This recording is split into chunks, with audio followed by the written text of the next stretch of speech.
Hello, everyone. It's time for another Spooky Mania. It's our second and final week. I'm Captain Logan, and joining me as always is Austin, the Day Ghost. What's up? Austin, say something spooky. Burger. Um, Skeletons. Oh my God. Burger. I'm too scared. I can't do the show anymore. It's just absolutely terrifying. And look, we've also got my son Jason. Hi. Jason, why did you decide to come on for this one? Because I have to apologize to some people.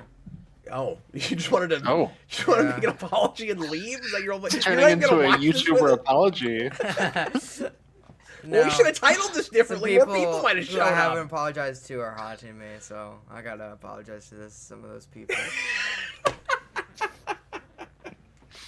I don't know why I didn't pick that up right away. That was Yeah. really good, Jason. Thanks. Yeah, he just spelled out the moral of this story. Yeah, he's all guilt-ridden, and the souls of people that he offended or hurt their feelings or something, Yeah. or possibly beat the crap out of, or murdered on accident. Yeah. Any of these things, Yeah. have been haunting him. Yeah. No, tonight we're doing Flatliners. This is my other movie from 1990, because apparently when I think of horror and spooky movies, all I can think of is the year 1990. Burger. Yeah, say something spooky. 1990. Ooh! Burger. It is spooky. Brand new decade. Austin, this is only one of two movies I picked that you've never seen, yeah?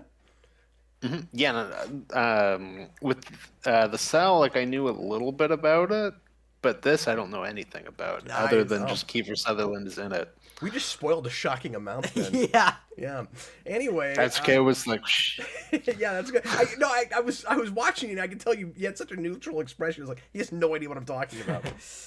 I was like, good. Anyway, so I've got the really cool Arrow release for this. This transfer is wonderful. I've not looked at the special features on this disc. On these discs, I should say. We should do that at some point, Jason. Yeah. See what cool things are on here. But Well, and I've only it's seen this movie once, so a great I'm slip piece. the real reason why I'm here is to see what it's like on a second watch. Yeah. Kind of somewhat knowing. I mean, I don't remember everything about it. Well, but- you had a similar viewing to mine. I think the first time I showed it to you, and I adored it on first watch. And it's just a wonderfully moody, atmospheric thing with a really cool premise. And I watched it, I don't know, a few times in high school and college. And then the last watch I had of it, when I showed it to Jason, it was like the worst watch I've ever had of it.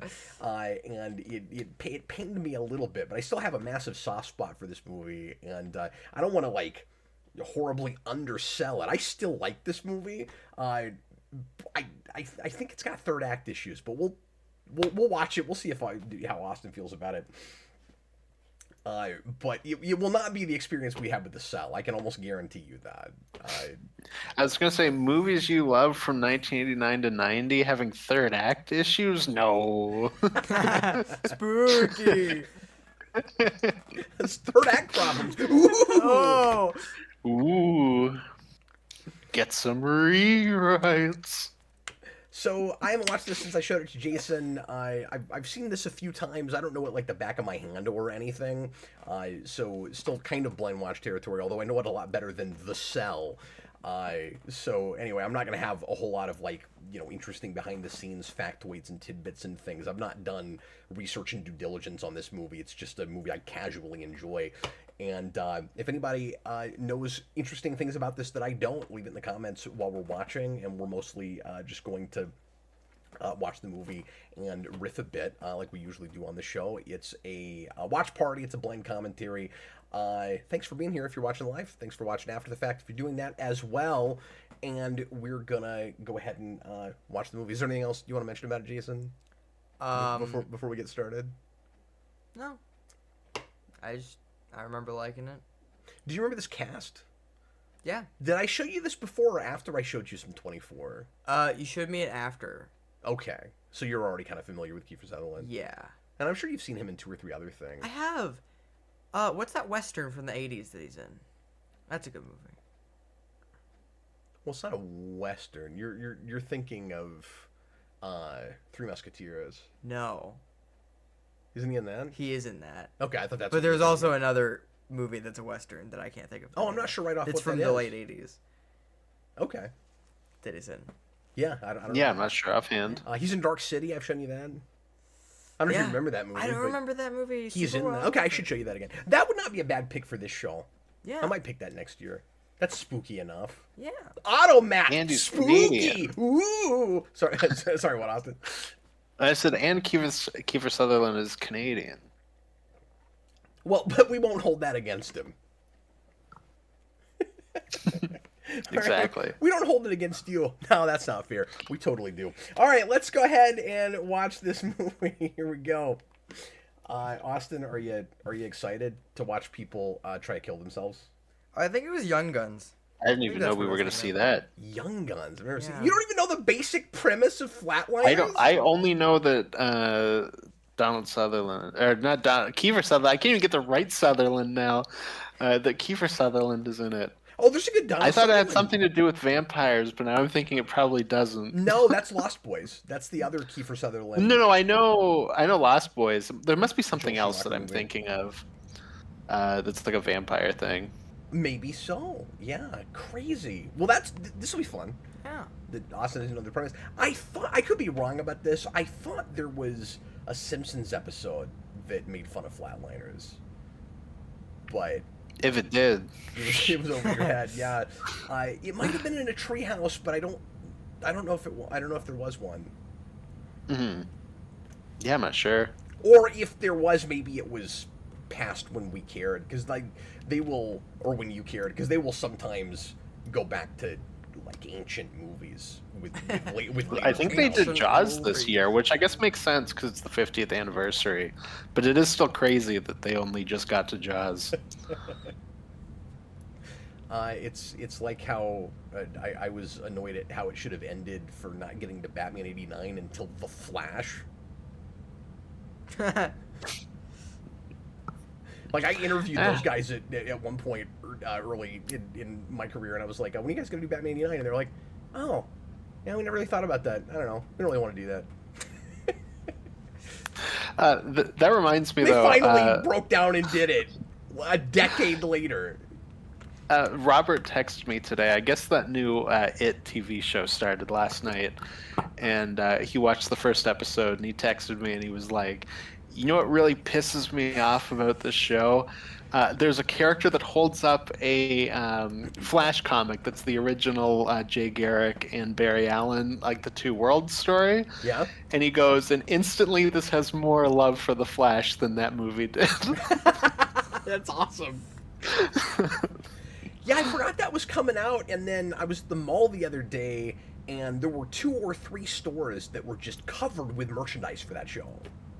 Yeah, It's because I weird 'cause- think that director did the entire show, or at least most of it, Oh, really? if not the full thing. Yeah. Because I hadn't seen any advertising for it whatsoever, but suddenly merch was all over the place. It like Oh yeah, they're going hard right now. Yeah. Spencer Seen gifts any and- merchandise for it? Yeah, I did not. Well, I wonder if that show's any good. I mean, I'm not a giant It person, so I don't know how much I care. But Didn't you do like how we felt about it on that original movie? yeah, I mean, I did. Yeah. But that doesn't mean like I'm a giant fan or anything. It's Well, not you interesting can't say what- original movie. Yeah, no. You know, there was a miniseries. I meant the first. If you consider I that. meant the movie. Yeah. Yeah. Well, I think we did one for both parts. For both. Okay, Yep. interesting. I'm pretty sure. we It's did one really for part two. interesting to I go don't back and see remember a what great you saw. deal Like, about the second there's one. a I how also we have the felt time. about on Pacific Rim, Yeah. and I'm like, oh, No, we've got some random how we felt about. Yeah. Well, and back in the day, we used to do one every week, yeah. and I sort of missed that. But like, what would Yeah, you have even- one on The Revenant, which is kind of funny because that also feels very random. Yeah, no, it was, but a lot of that was what's out this week. You know, there's 3 things and there's no Yeah, no, genre. of What course. are we gonna go to? And so when you get random ones like that, it was always there's nothing major genre. There's no sci-fi. There's no Yeah. comic. I mean, that's how you discover stuff. So yeah. I'm not making fun of you. It's just interesting. No, it is odd. I kind of make fun of it, but it was also really fun to do. Like we did Prisoners. That's a wonderful film with Hugh Jackman. That was mostly with Brandon, right? Yeah, Anyway, let's go ahead and do this. Brick wall. Everybody, get ready to press play when I say now. Make sure at timestamp 0. I like to do a little bit of preamble to make sure people have a chance to get in here before we start. We have the timer on the screen, so you can sync up with us if you need to do that. And away we go. Are you ready, sir? Yep. Austin? Okay, cool. Everybody, please press play right now.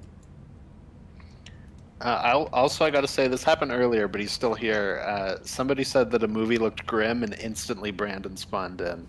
Wow. And that's hilarious. So, hi, Brandon. Well, Austin, Brandon probably, and hi, Brandon, he probably popped in because he was originally thinking about coming in for this one, and he has been real tired from work and stuff and just didn't feel like coming in, so hopefully we'll have him on something soon. It's been a little while. Mm-hmm. Jason, can you hear anything? Yeah. There's some strings.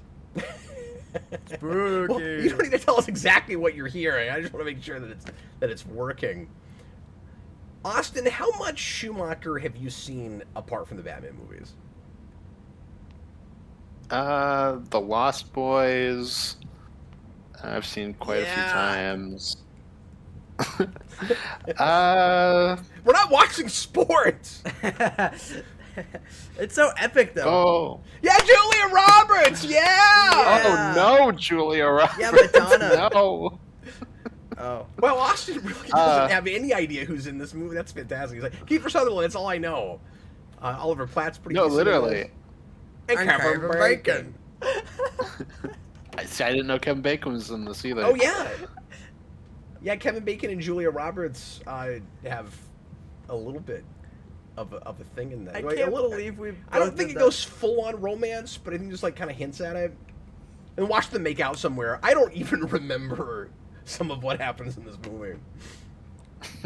Again, this movie is all about premise, atmosphere, performances, and cinematography for me. The story is like just kind of there. And Kiefer Sutherland as Neo. Yeah. He's cold. Chloe, I need you to give me a layout of the Matrix. What a good opening line. And Kevin Bacon. Kiefer Sutherland thinks he's a Klingon. Like, it's a good day to die. So, Jason, I watched the Siskel and Ebert review for this again today. And it cracks me up because there's a part where Siskel goes... they're operating. You got these students that are operating out of this place that looks like an old church. Yeah. It's an old church. I don't like not where we are now, but like here just a little bit, like where they're gonna be these med students where they're gonna be working after hours, conducting their crazy experiment. Yeah, Siskel, it's an old church.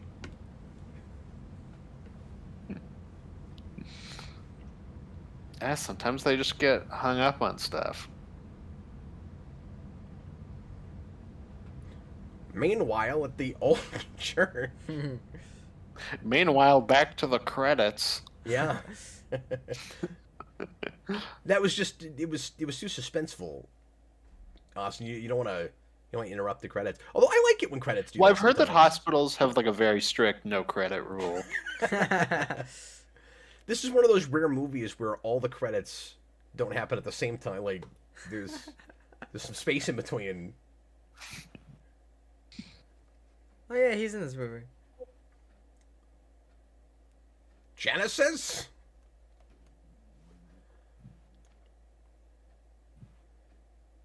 So, Austin, this is a movie about medical students.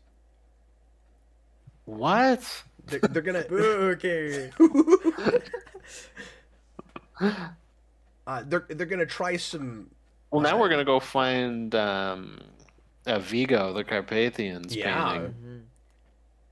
Man, Kiefer Did Sutherland's... Siskel just sleep through the first 10 minutes? Kiefer Sutherland's code is awesome. Yeah.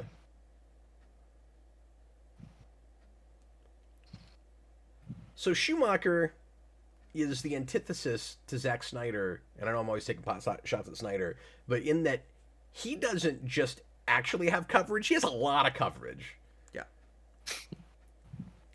He's shooting in a large room. By God, you're going to see every inch of it. Whether they build a set, go location, he's got wide shots in everything. He gets too much coverage.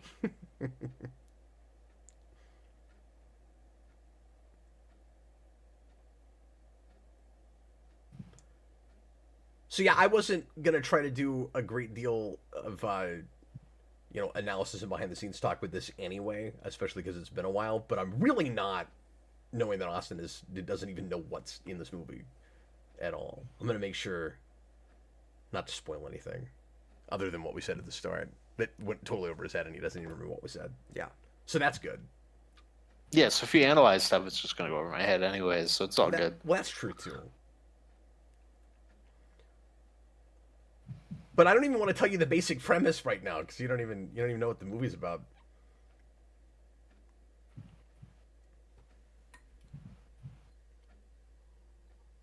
Oh, so it's gonna be about people that flatline. Yes. And come back. Oh. I love how you didn't get that from the title.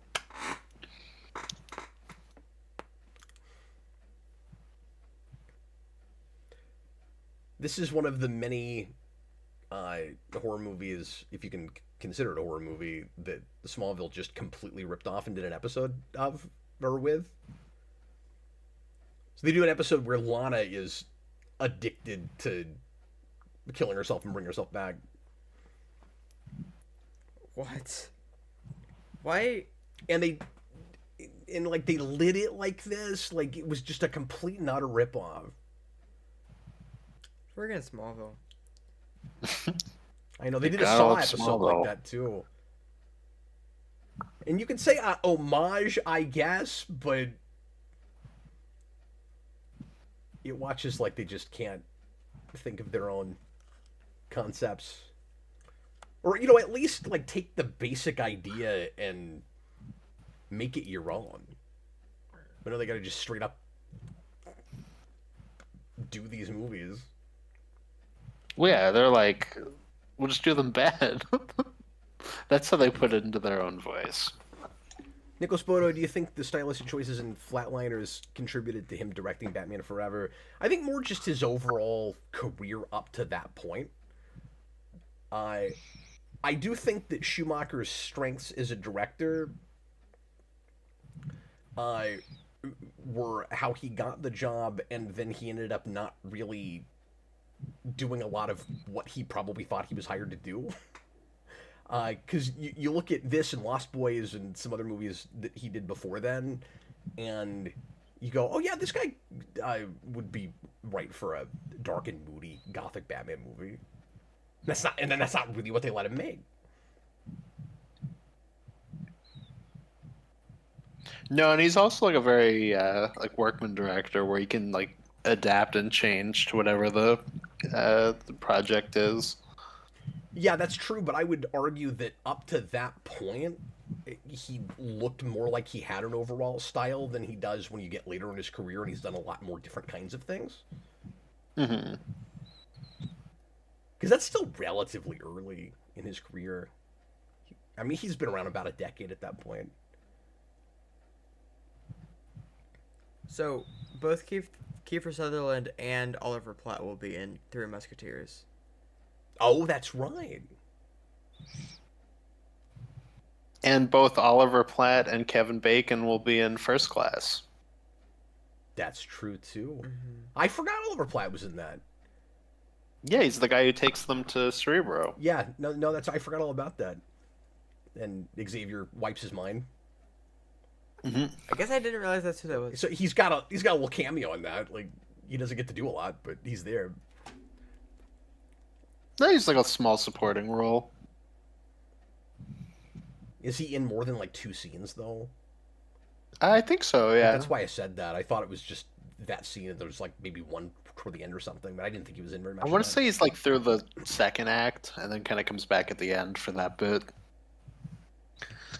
He's got that line where he's like, "Best trick I ever seen."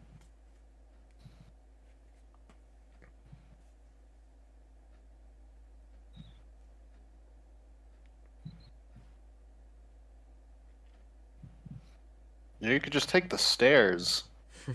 No, he's trying to be inconspicuous.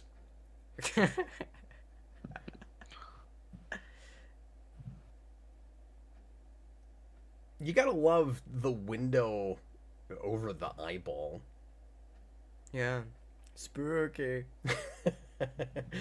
And Schumacher has an obsession with gigantic faces. Like in sets. Oh yeah. There's a lot of that.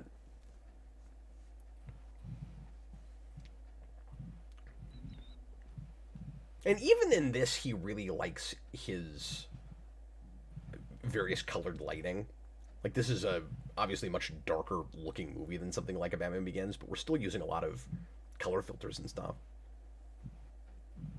Right? I don't mean filters like in post, but I mean like, you know, there's red lights on the faces in this scene.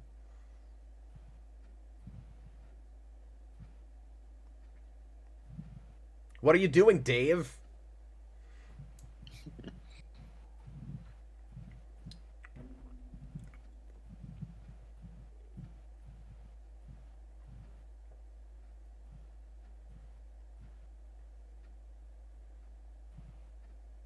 So yeah, I do think this script could have used another pass. I feel like some of this dialogue is not as strong as it could be.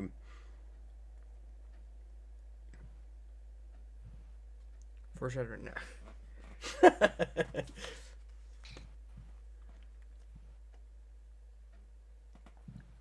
Is this the only movie where Kevin Bacon has basically a mullet? Are there other mullet Kevin Bacons? Doesn't he have a mullet in Tremors? Oh, you know, I think he does. I haven't seen that in so long. Yeah. Jason, you should watch Tremors. Tremors is a great movie. That'd be another thing to do for the show if we do another one of these next year or the year after. Yeah. Is it spooky? Spooky enough. Yeah. Well, and Jaws is obviously the much better movie, but there's like a bit of me that prefers the flavor of Tremors. But they are both really good. Nicholas Bodo, is the dialogue too exposition heavy? No, I think in some places it's just slightly stilted.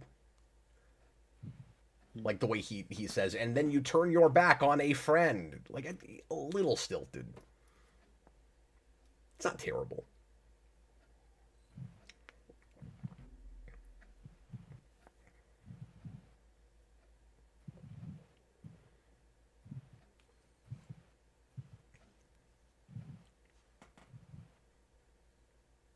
Hey, look, it's Austin's 3 favorite things. Sex, drugs, and rock and roll? Hell yeah. Although rock and roll is technically 2 things. That's really 4. Oh, here's one of them. This is one of those. Oh my 2 god, things. they're rocking and rolling. They could, No. They Well, could they're be- at least rocking. They could be listening to rock and roll as One this of is the happening. 3 things. Hey, they could have taken drugs beforehand. That's entirely possible. It's true. They could be rocking. They're not and, listening to rock and roll, Drugging. No.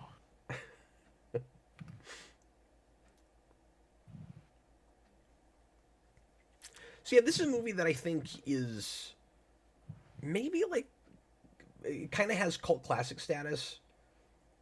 Austin, like some people I think consider it a horror classic. Again, I go back and forth on horror. It's kind of a thriller before it's horror, but it's got horror elements by the second act, which is actually part of what I think holds it back a little bit, is just the way in which it goes in more of a horror direction, where I kind of want it to stay a little bit more psychological. Not to just pick a movie and then dog on it the whole time. I mean, you instantly went into that mode with the cell. With the cell. Well, yeah, but that I hadn't Like seen 30 forever. seconds in, you're like, oh, I made a mistake. This is bad. This is real bad. But I will stand by the look and the feel of this movie over the cell. Yes, Like, reminds me of a underrated Carpenter movie, Prince of Darkness, so far. oh, sure. So this is one of those movies that got a horrible 2010s remake, right? Yes. One of the worst. Like, worse than the Poltergeist remake, if such a thing is possible. Worse than the Carrie Oh. remake. On Carrie, the Carrie remake's like on the upper side of some of those. I hated it in And the it's not theater. very good. No, it's bad, but like compared to some of the other ones of that period, Brandon says he's not a yeah. Julia Roberts fan. She just doesn't seem compelling to him in any role she's in. He says, I only like her in a couple things, Hook and Aaron Brockovich. Um, I like her a little bit more than that, I suppose. Yeah, I've never been a big fan of Julia Roberts. Um, there's a joke that I always think of with her, which is that Julia Roberts is a funny person. You know, I think of her falling down the stairs and it makes me laugh. Wow. Yeah, I didn't know you had an anti-Julia Roberts thing. I'm not like anti Julia Roberts. I don't know. This was as her star was really rising. This is like the very next thing she did, I think, after Pretty Woman.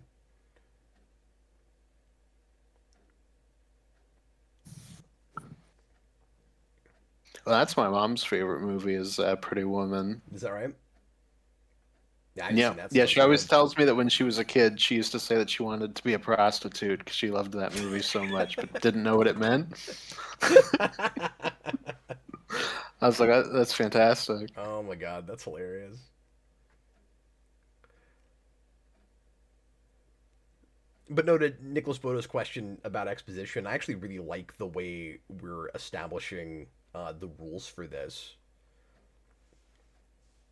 and in a pretty natural way, where like everyone in this room either doesn't know exactly how this is going to work or needs to be reminded because it's dangerous.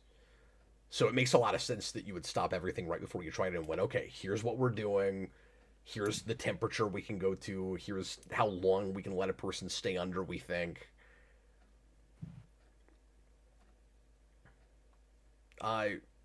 You're not going to have them sign anything? Nah.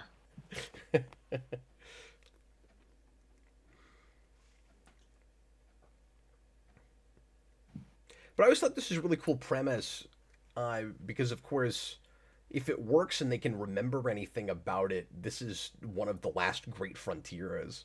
You know, everybody wonders what exactly happens when you die. And so I don't even think this is too out there of a notion if you had medical students that actually thought they could pull this off. Hmm. Well, that's the part that reminds me of Prince of Darkness, just like the scientific exploration of the afterlife type thing. They're very different premises. That's about studying Jesus, that's green slime in a basement, but uh, That sounds much less preposterous than this. exactly. No, that's more science fact. Well, this is science fiction. Well, and that's part of my uh, dis- what I am disappointed about with this movie is that we don't really explore what the afterlife is actually like too much. And I don't want to rewrite the movie. That ultimately isn't what it ends up being about. But I feel like the promise with it is we're gonna kind of like touch the afterlife and bring something back from that. And I feel like it could be a bit more imaginative in the way it handles that.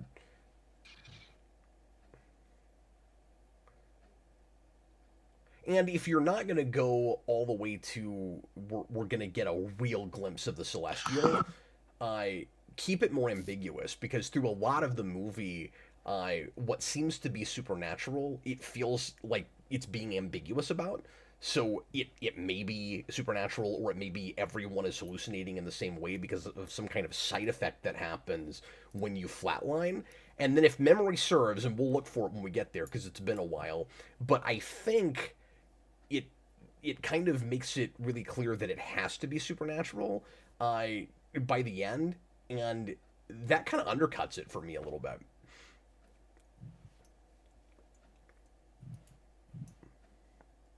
Because if this was an X Files episode, you would just keep that completely mysterious.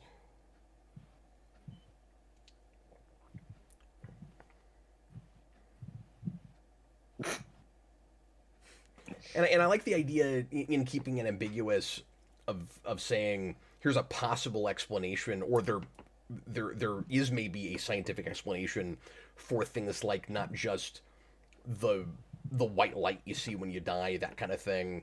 But with this, for like mythological ideas, like or even biblical ideas, like you're judged when you cross over, and this movie kind of tackles that idea. And so the idea that everybody just hallucinates and there's like things that they're guilty about, and that's a side effect of doing this. You could play around with the idea that there's a scientific explanation for how we got to you'll be judged for your sins when you die.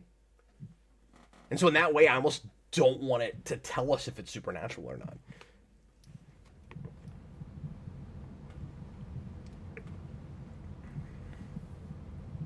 And then he's dead, and they all go to prison for murder. The end. Meanwhile, in the Field of Dreams.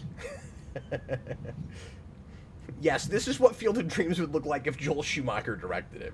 Yeah, like, this looks like it's no. This is like Field of Dreams versus Signs. Let's go. Oh, I would watch that movie. This is what that. This is what the wrong things came. Like.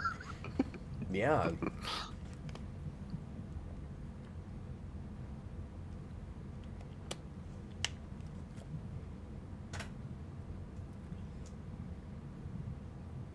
With the sound of music. Oh, 91, that's in the future. 89 was last year.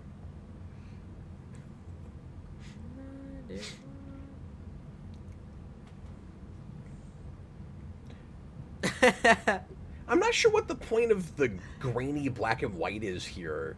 Like, it's cool and stylistic, I guess, but then we cut to... Oh, is it just the... No, that's the camera. Is that just the camera they're using? Yeah, I forgot they had a video camera there. For a second, I thought they were using it to denote the difference between what he's seeing as he's flatlining and them. I forgot that they're... That makes sense. And of course they would be... They would be shooting them. Yeah, but that would give them... They want to document that. Yeah, but that would give them evidence that they killed him if they did kill him. Well, that's why he gave them the letter that says it's all my fault, but I don't know that that holds up in court. He's like, this letter absolves you. I think he should have put that on video, probably. Also. Mm-hmm. When they remade this, is this like whole sequence in like found footage? Because I feel like that's how you would make it now. No, you that's take all not those camera shots and. That's not a bad idea, actually, for a remake for Flatliners. Actually, do the whole thing as found footage. Or, well, you could do the whole thing as found footage because you couldn't do any like flashes when you go to when you flatline. I'm hesitating in saying flashes to the afterlife because that's actually not exactly what we're seeing. The first time I saw this, I thought that was kind of the idea, is that he's seeing the afterlife, but it's actually going to be memories.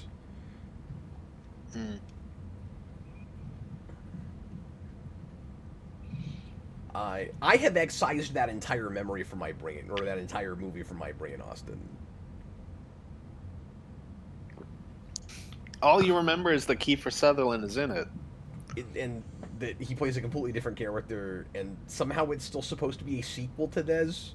Wait, what? But I didn't get anything from the movie that actually said that. And I just remember the writing being absolutely horrible. Yes, and he does the worst German accent I've ever heard. I think it's German. I forget, which is weird because he does a German accent in Dark City too. He's doing some kind of really weird over-the-top accent in that. He's playing some kind of like older doctor character that's like...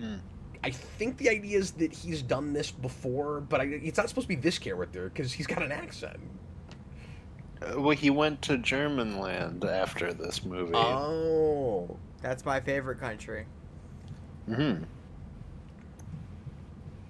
Yeah, Germania.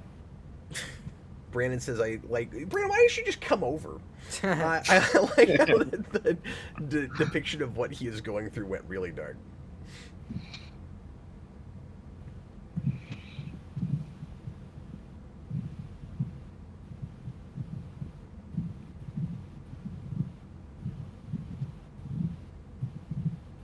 There's a lot of dry ice in this city. Well, it looks like right behind them is where they find Gizmo and Gremlins Yeah. from that old Chinese man. No, I love how ultra stylized the city is. We spend a lot of time in this movie, uh, inside this church building, and then we're gonna go to some locations. If memory serves, a lot of it is daytime stuff, but it's kind of cool in not really being a big street level, big city thriller kind of thing. We still have sets and shots like this. This is a movie that would be so easy to make with no style at all. And if you'd like to see that, watch the remake. Nicholas Bodo says he hates when sequels use the same title. Looking at you, Halloween.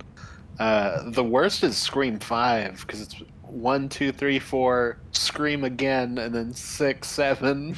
Yeah. Oh, that's nuts. Yeah. That's like the reverse of when Mario Kart decided to suddenly have numbers. This is why Austin hates Weezer.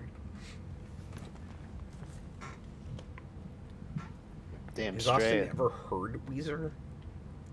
Yeah, I know Weezer. Oh, okay. The Weezer. The Weezer. The Weezer. Oh yeah, my dad's a big Weezer fan. But yeah, I never think of this as a real colorful movie, and then I go back and watch it again, and I'm like, there's so many colors in this. Look at all the green. It's like a Mountain Dew place.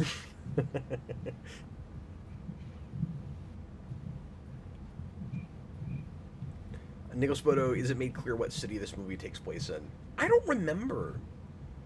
If we're told- Greenland. If we're told for sure this is supposed to be like a New York or a Chicago, or it might just be some nondescript city, because it looks relatively heightened. Look at the skull in the background. Dude, there's so many faces. Yeah, he On the loves wall. that stuff. And he's got the neon. Yeah, we've thing. entered the Batman and Robin neon gang set. Well, and I mean, Batman Forever did it first, but Yeah, but they have like the full like in the background, like their lair that they go to in Batman and Robin.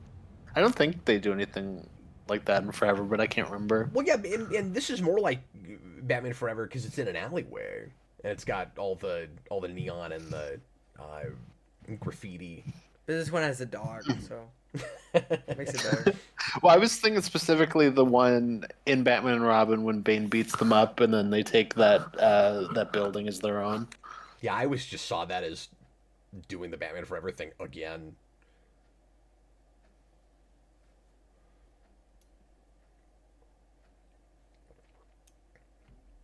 But what I was going to say is, everybody makes fun of those movies for that.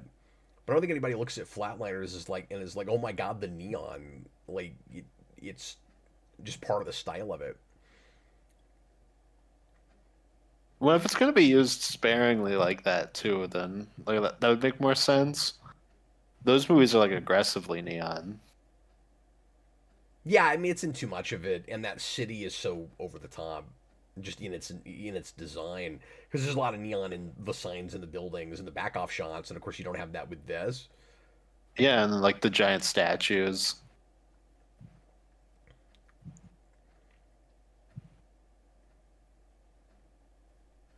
I mean, I still think that look is kind of fun, but obviously I wish I had a better story to match.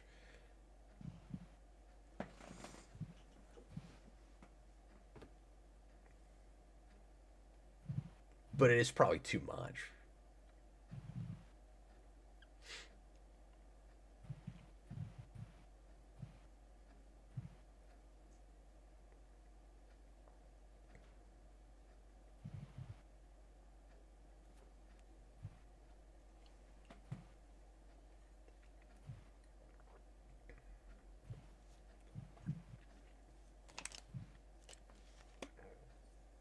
I really like the way this movie breathes. It really takes its time.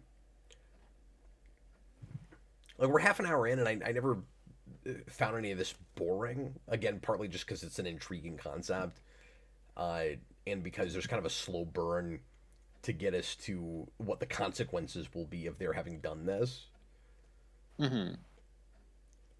So there's this kind of ominous feeling of the other shoe's got to drop at some point, because right now it's like we did this really dangerous, experimental, insane thing, and so far everything seems to have worked out just fine. But there's an ominousness in the way it's shot and the way it's lit.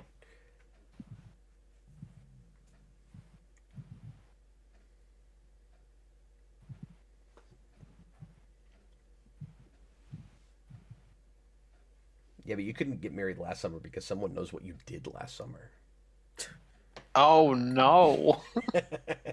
That also just got a new sequel with the same title.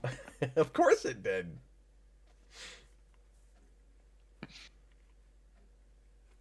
So I'll weigh in on that. I kind of like it irritates me too. I don't like having to explain to people which one I'm talking about when I'm talking about something that got a remake with the same title. That's annoying, and you have to resort to putting dates on it.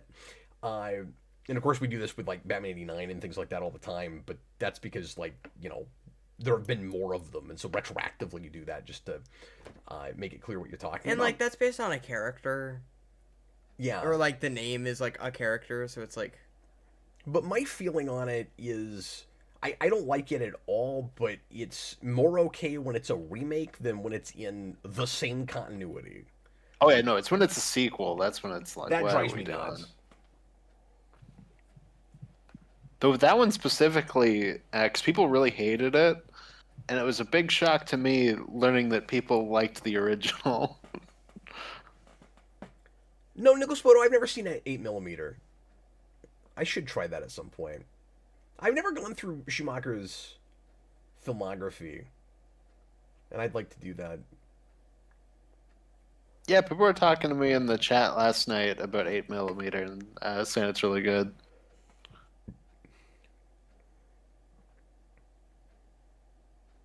I didn't remember that. That was really cool, where it goes from the black and white to color, just like seamlessly in the scene as she pulls that across. That was cool.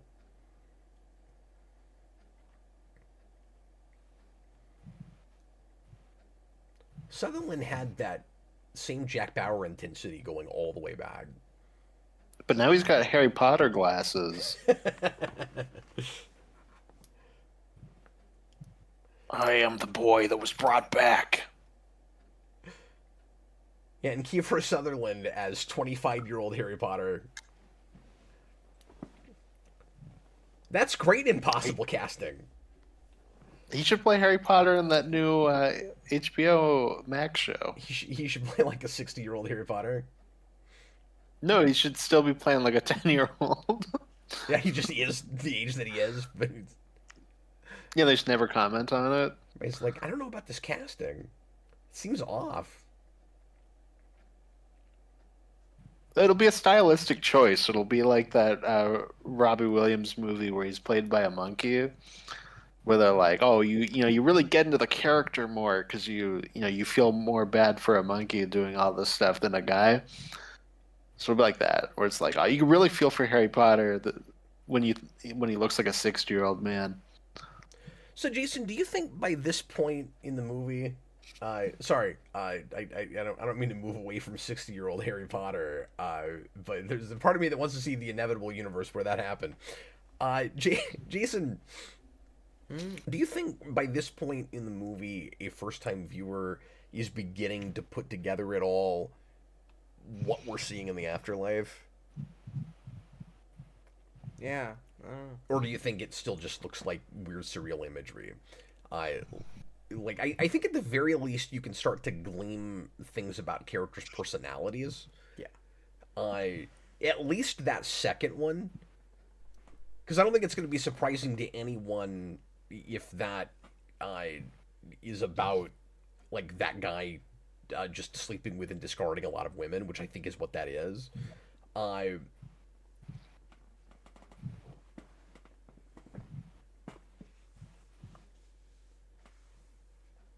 but I don't know if you'd get the guilt thing yet. Mhm. Oh, he even says Last Great Frontier. I forgot about that. I'm just stealing lines from this movie and saying what the movie's about.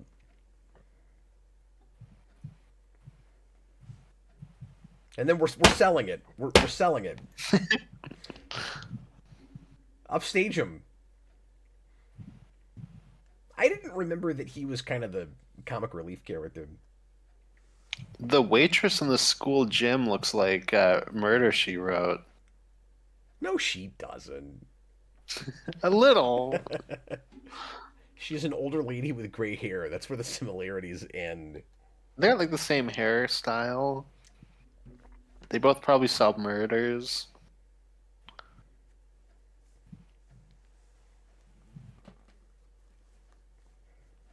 That is not fair to Murder, She Wrote.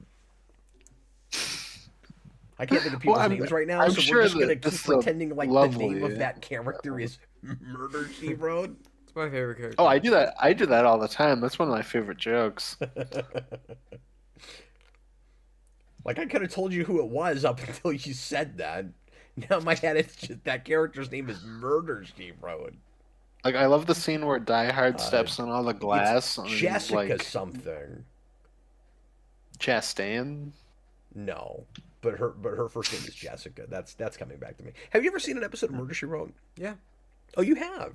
Yeah. I didn't know that. That's a watchable show. I can't remember. I can't remember which one is the best one between Murder, She Wrote and then the Doctor one and what's the other one? Matlock. Yeah. Well, I guess Matlock is the best one. Murder, She Wrote, Matlock, Diagnosis Murder. Yeah. And then I don't know what else you're trying to think of. Yeah. I guess just Matlock. And Diagnosis Murder and Matlock are in the same universe because they cross over. Yeah. I don't know if Murder, She Wrote is in the same universe or not because I don't think they ever bring her in. Hmm.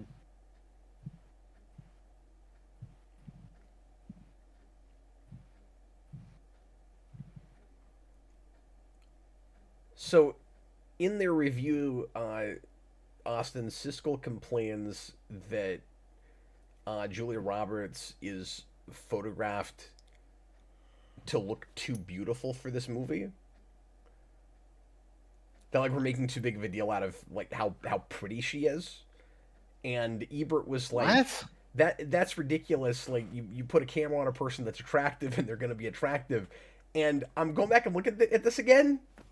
I can kind of see what he's talking about, like this much. Like I kind of get it, because there's a couple of what feel like almost glamour shot kind of shots, where we're making too big of a deal out of, like just how perfect her hair is and stuff. I kind of get what he's saying. It might just be that I don't really find Julia Roberts attractive, so like I'm not even seeing it in that way, like in the moment. Oh sure. So fair enough. I See, do but think- you're talking about her hair. Look at his wonderful hair. Well, yeah, that's the thing is, they make a big deal in that review out of intentionally casting like really pretty people. It's just movies. No, I think it's an obsession. Okay.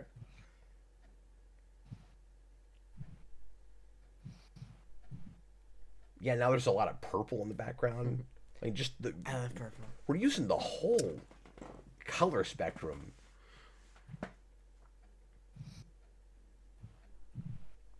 Okay, great. Says to be fair, they're doing the same thing with Bacon. Yeah, that's true, but I don't know that he's got the same kind of close-ups like that. Like, I saw it in that two-shot, you're right, but there were a couple of particular close-ups where we're just making a really big deal out of, this is one of the hottest actresses in Hollywood right now. Sutherland looks like Constantine in this scene.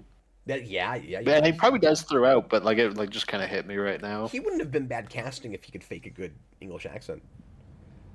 Yeah. I mean, I say that. You kind of want a real British person to play that. But No, but I mean, if you can do the accent, then it's fine. He kind of looks But pretty. he's got the look. I think so too. I mean, especially considering that we go the other way all the time with British people that can do good Yeah. American accents. So totally fair. I haven't seen the show Constantine. Oh, it's really good. I don't have that on disc yet, and I don't know how easy it is to still get that box set. But I'd imagine it's probably pretty easy. Have you watched that show? The only place I've ever seen him is in Legends of Tomorrow when we did that watch party. Oh no, that sucks. Oh, I guess he's also probably in Crisis when we did that, He but is, I don't think but he's in much I of think it. real briefly. Austin, we're actually shooting a lot more in the city than I remembered. This like at night. Yeah, I expected. I have to rescind what I said earlier. I expected it more so to be in that one building. Like that was part of what was making me think of Prince of Darkness. I was just like, oh, we're gonna be in this building, kind of doing scientific-y things, and then we got a lot bigger. Although now we're in the sewer.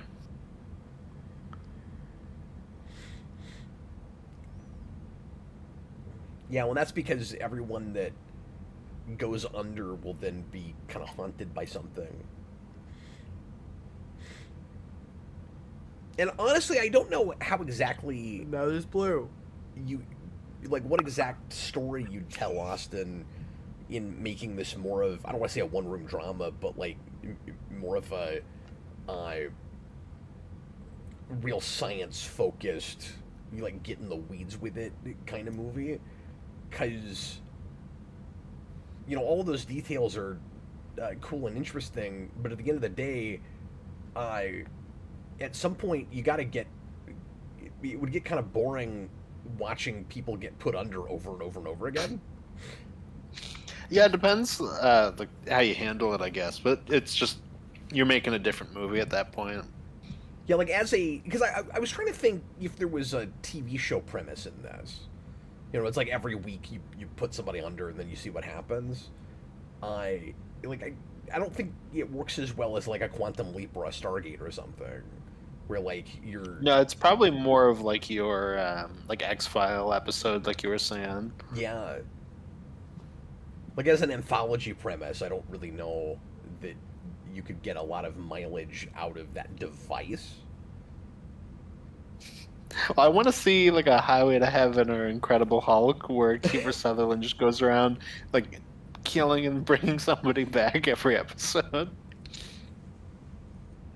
In his And you do the travels. one token episode where he accidentally kills a guy, but everyone else always makes it. Yeah.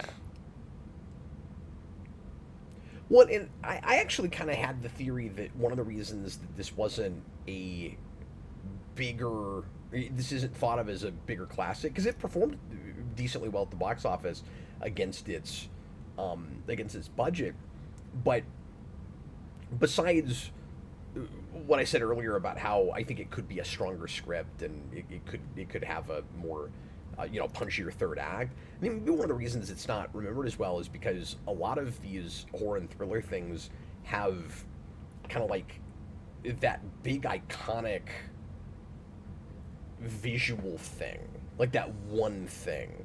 And there's not anything in this that's like a Ghostbusters or even like a Freddy Krueger or any kind of slasher thing, right? Like your threats are kind of, even though it's supernatural stuff, it's kind of just people, and your device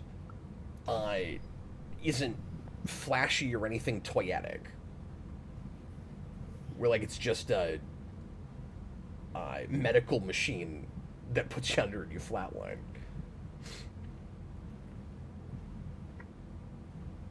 Like I can't think of any way to make it that flashy sort of thing. Mm-hmm. Need like the fun cartoon sidekick.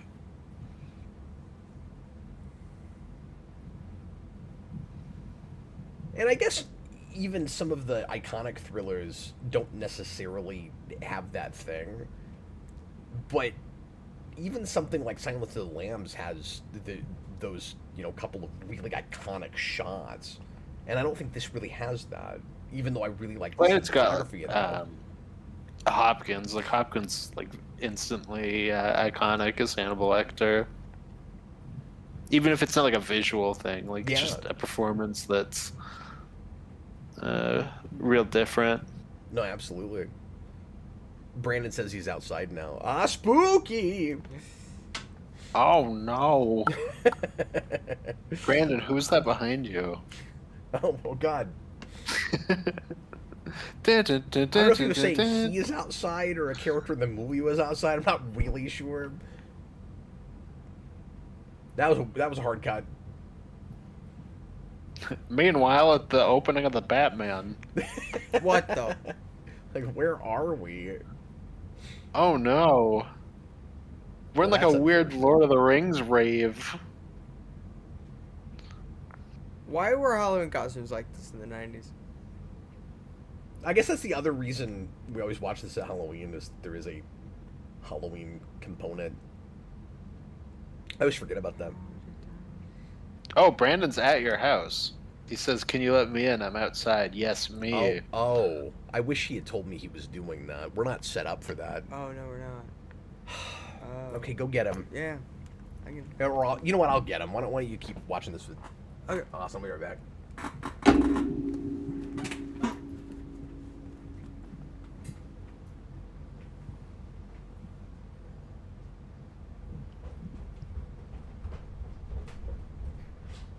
Oh, yeah, beautiful skeleton costume. Oh though. wait, that's a really good skeleton costume.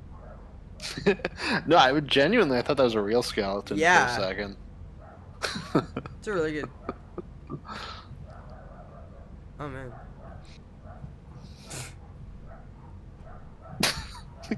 That's so clever, Oliver Platt. Oh man. Um. Yeah, I didn't Stop expect killing this to people. like, go. Yeah, from like person to person. I wondered if they would do it to Kiefer Sutherland again, like, and we would kind of keep, Yeah. like trying to like recapture that with him. But that's part of just trying to figure out what the premise was initially.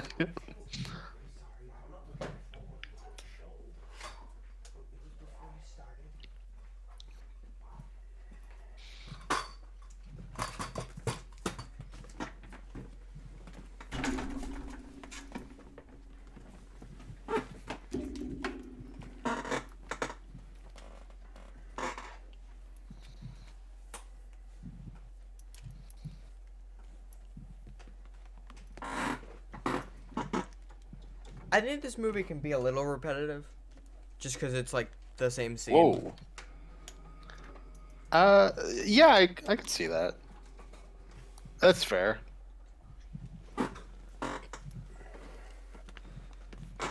That's okay. We can be a little bit repetitive too.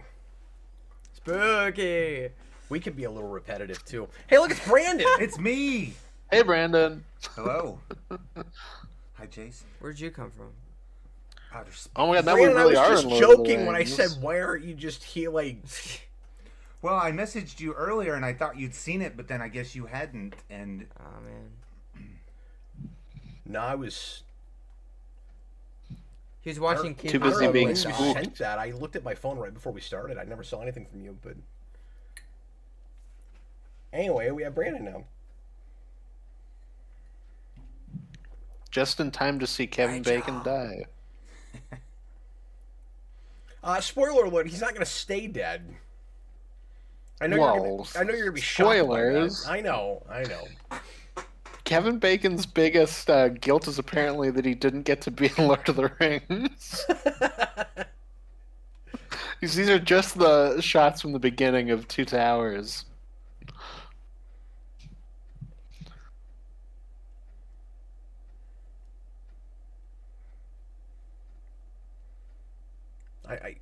Brandon, I missed that comment where you said, "I am outside." Yes, me. oh, yes, sorry. Yeah, yes, me. So smart, me. Brandon, Read books when, so good. when did you first see this movie? I only saw this movie within the last couple of years.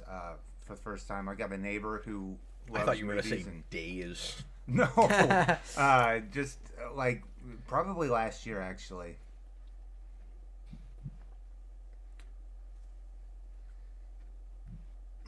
Yeah, it's pretty crazy that you ended up watching this and I'm not the one that showed it to you. Because I don't know Yeah, that's anybody exactly that what I talks was about thinking. this. Yeah, my neighbor was like, "We ought to watch it," and so we did. And like, it's not a bad movie. An interesting premise for sure. Yeah, like I said, that's kind of the big thing it's got going for it. Is it's a cool idea. I don't know how I feel about the ultimate execution of it. And it's really well directed. by the end I mean, anyway. I love what it looks like. And then yeah, the look in the atmosphere. Well, and I'm one of those people who actually like Batman Forever, so. I thought you were gonna say Julia Roberts. At both. Whoa. He's like, I really wish Julia Roberts had been in Batman Forever. Yeah. I wish Julia Roberts was Batman Forever. Oh, Austin, would never.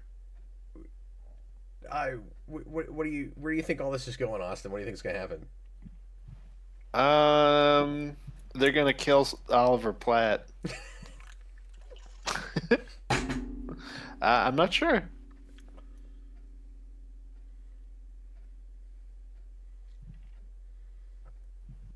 Oh, this guy's had too many one night stands. He's wearing a skeleton suit. The guy filming is wearing a skeleton suit too. That's kind of... Well, was he going to that Halloween party? Yeah, So- he came in from that, and then Oliver Platt said, "What are you supposed to be, boner man?" Wait, was that a line? Yeah, that's a line. It was a lion, yeah, and I was like, "That's so Fantastic. clever, Oliver Platt." Brilliant. He said it again. Is he a Klingon? I already made that joke, Brandon. Oh, wow. It was before you made We it. are repetitive. We are repetitive. It's before you made it even into the comments, Brandon. I was in the comments at the beginning. Oh, well, then you missed that we said that, but I did say No. that. Oh my god, Kevin Bacon sees dead people. So of Kevin the thing, Bacon actually, if I'm forgetting which character is which, there's one that will see someone that is actually dead, and then there's another one that will see someone that at first you think is dead, and then will turn out to still be alive. And so it's not just ghosts. That's part of the thing that's weird about it, is if they were just haunted by, like ghosts of people that died that they knew that they felt guilty about, it would feel like, you know, they touched the afterlife and those people are like coming after them. But then that would also be probably pretty contrived and convenient that all of them would have someone in their past that they feel responsible for their deaths. So I get why we didn't go that way with it.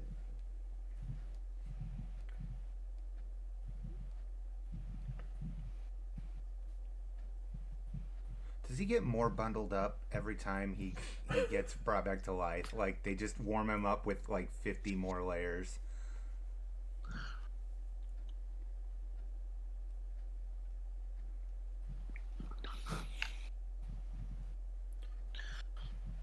I feel like Kiefer Sutherland gets all the F-bombs. It was in his contract. Austin, the cigarette is the thing that goes the longest way to making him feel like John Constantine. Yeah. Where No, he's it's that in the coat. where he's And being pointing at- blonde, I guess. Yeah, but where he's pointing at people while holding the cigarette.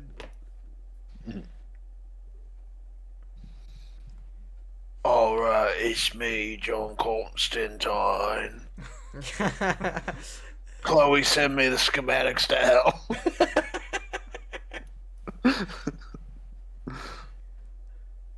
We got a mole in our Flatliners group. Someone in here is letting themselves die so that they can come back and kill us all. Well, Oliver Platt is obviously going to be the 24 mole in this group. Oh yes, clearly. The last person you would expect is the first. When it's always the like kind of geeky person. Oh yeah, this is gross. Don't you hate it when that happens?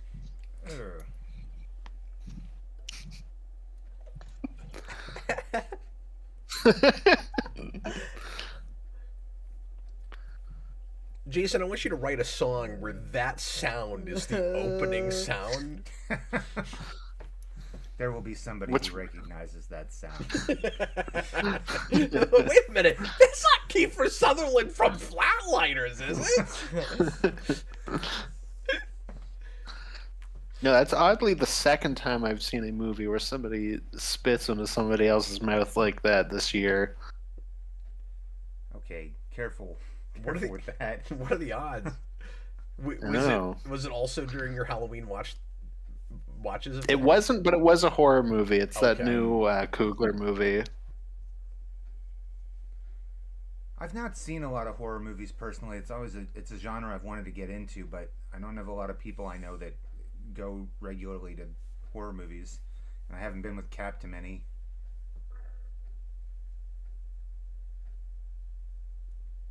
Yeah, I mean, it's not my genre either. Right. I was surprised when you said you'd seen The Revenant. Yeah. I thought I saw that with you. No, I haven't seen it. I don't know who I reviewed that with then.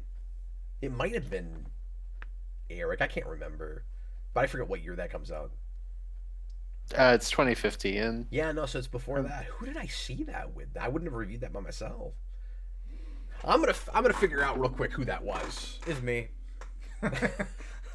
You were 5 years old. I took you to the Revenant. I'm Yeah, the it'd be worst awesome. father there is. Now, if you find out it was me, I'm gonna be like searching my thoughts. Like I was gonna I've say, not seen it. I think there's every chance that you don't remember having I fell seen that. asleep. I didn't actually see this movie, but Green.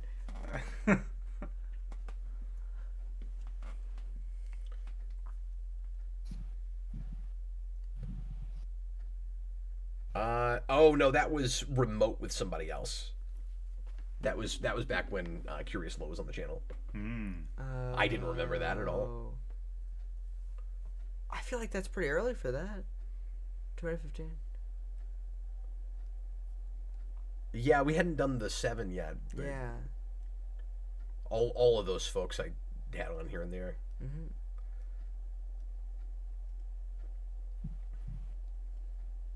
So See, she's supposed to be comforting.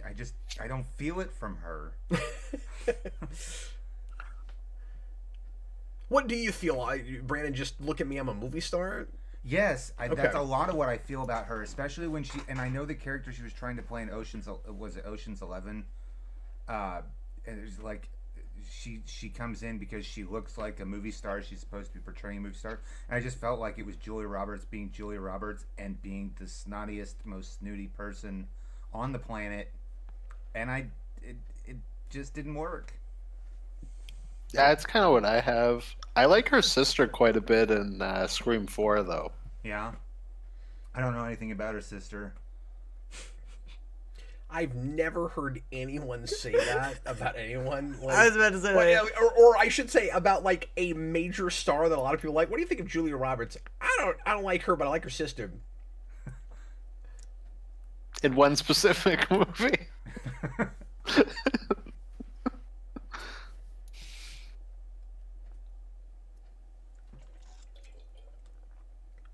Well, I'm just having PTSD to my entire like 3rd grade year right now. Bird turd was a nice insult. I don't think you can say that in Geek Fluid. No, I'm kidding. Yeah, this kid's going like full Buster Rhymes on man. Kevin Bacon. This actress was like, "I'm so excited to memorize this dialogue." Like I get to come on and just rattle off like the worst insults. That is a woman that I bet if Most you profane. said, say that line from Flatliners, she could probably still say it from memory. I bet so. I wonder if she's done horror conventions and she's just all geared up at her table like. I'm gonna rattle that off. So these people are Now's all my medical chance. students, right? Yes. So why don't They're in they- this place, Brandon. Sorry, that looks a lot like an old church. Yes. Because it's an old church. You're right. Sorry. No, but like you'd think that with all their hallucinations and their flashes and stuff, that they'd think that maybe they're giving themselves brain damage. Oh, sure. Like, why would you want to go? And they're like keeping it to themselves, but each one of them's got to be like, "What am I doing?" They keep it to themselves, and at the point where they realize that there are side effects, because remember, somebody got really mad about that earlier, where it's like, you should have said something. Right. They should be a lot more trepidatious about going under. And I guess it is a little bit odd that that's the point where Julia Roberts, who has been refusing to do this all decides along, to do it. says, "Oh, now I'll do it." And not only that, I'll get into a bidding war over how long I'll go under. And Oh my God, it's Jeebus. Jesus Christ is honestly not the most surprising thing to see right as you're dying. Anyway, I'm sorry, what, Brandon? Well, this movie came out in 1990, and since this movie came out, We did have Jesus back then. I don't know if you did. and since that movie, Well, came like out, only just. there's He was been, invented in '88. a lot of advances in medical science, and there's been some 88 profound is where BC ends and AD begins? I didn't know that. Sorry. That's just when Jesus was invented. Yeah. Some profound cases of people who've been technically, clinically dead for long amounts of time, considering, and still have, come back from the brink. We don't really know where death is exactly and what it means to bring somebody back. Yeah, that's a good question, Brandon. Like, has anybody ever been for sure technically brought back from the dead? I guess that's the question, right? That is the big question, but there was a guy in the I guess 1800s, you can't really know. There was a guy in the 1800s who believed very firmly that there must be some sort of weight to the soul. So he devised a contraption I've that heard would this. actually weigh people when they died to see if they got less heavy when their soul left their body. I wonder if that thing was more toyetic. I wonder if you could have like a real iconic horror franchise based around that thing. Oh yeah, bring Julia Roberts in for it. Everything. Who No. goes down the stairs like that? Your flashbacks.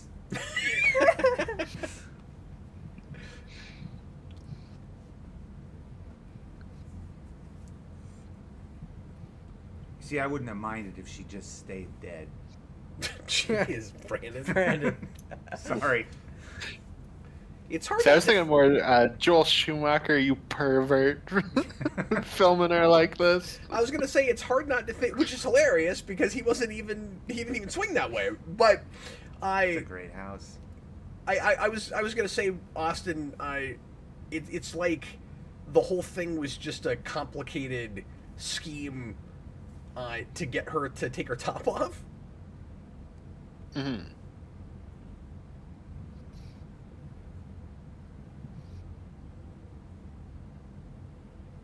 That'd be a horrible plot. I'm glad they didn't go that way. Oh, you mean the characters? Yeah, I the even- characters. They pitched this movie, and that was their pitch. That was the pitch. No, I was saying the characters.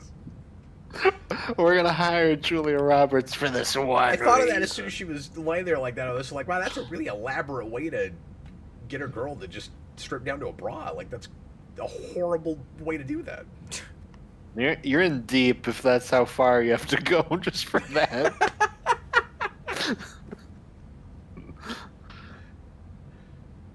So it seems like in ways this is supposed to be exploring the human psyche, like, going through these traumatic events to some extent. And it plays all right, but it's kind of a dark movie, but it's supposed to be a dark movie, so it works, but it always kind of, like, when I saw it the first time, I was a little bit unsure about it.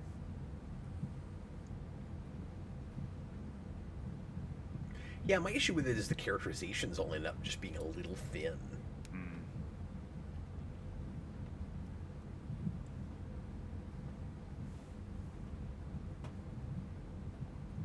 So like we're not really exploring psychology, like you're saying, Right, so much yeah. as just saying everybody's got something they're guilty about, everybody's got something to atone for, and then the It's end a movie you maybe could do better as a remake. I guess, like in that way, with what you're yeah, saying. and that punch up the script. No, absolutely, but you need a director with as much vision as this had.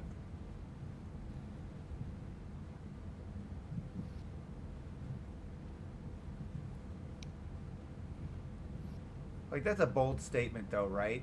She's still lying on the bed. They haven't like heard her say anything. They don't know what's going on with her. That's a good point. Yeah. She's Like, back. just 'cause well, the- she maybe her brains are Yeah, like the scrambled. EKG is going, but that doesn't mean that everything's working, right? Right? Yeah, Yeah. that's a good point. Yeah, where does she weigh on the soul scale? Yeah.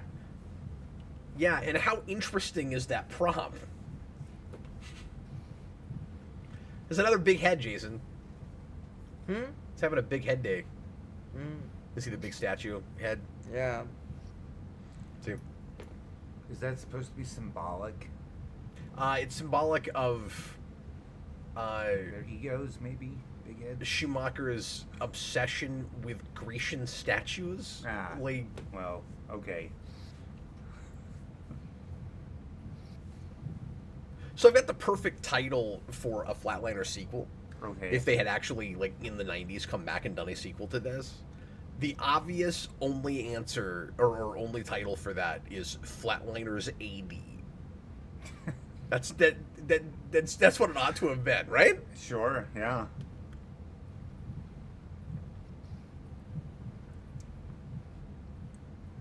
What about Flatliners BC? And then that can be your third one. So. I don't know what that even means in this context, though. I think you're going with the AD as the after death, Yeah. after dead, but it actually stands for Anno Domini, which is Latin for in the year of our Lord. Yeah, no, I know, but everybody thinks it stands for after death. I know, so it's funny, you can isn't still it? get away with it.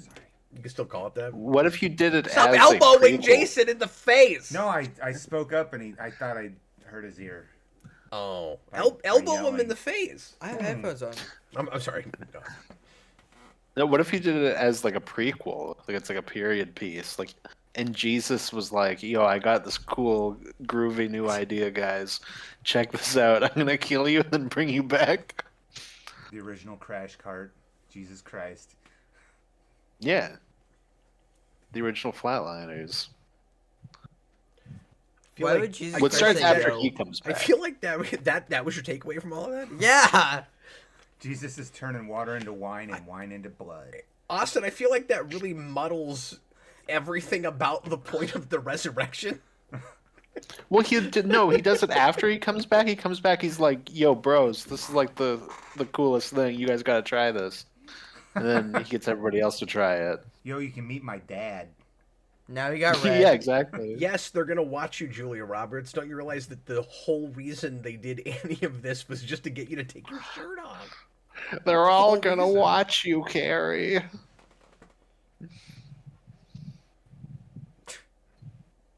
I'll get the super chat out of the way real quick. Senior Six, thanks for the super chat. This has nothing to do with this movie, Austin. He just says, "Ever wonder what Aquaman 2 by Kevin Smith would be like?"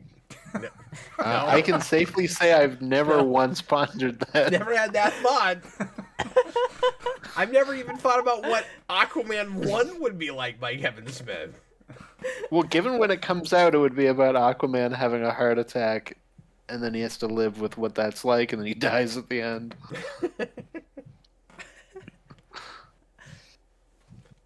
Yeah, like late stage Kevin Smith. That would be an even more odd film. Oh man, what's your problem? Yeah, I got late stage Kevin Smith. I was trying to come up with a joke to go with that, but you got it.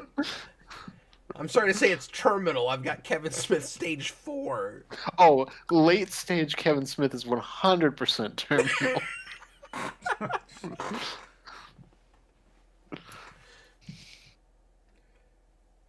Why does he get all the F-bombs? Kiefer Sutherland's got such a potty mouth in this movie.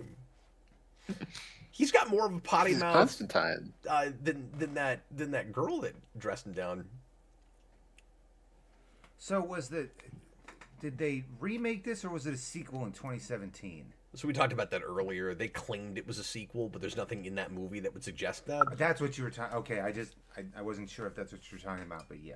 Okay, gotcha. And Kiefer Sutherland was in that one too. Yeah. Yeah, as just a supporting character that's barely in it, Huh. with a really bizarre, thick accent, Weird. and a completely different character.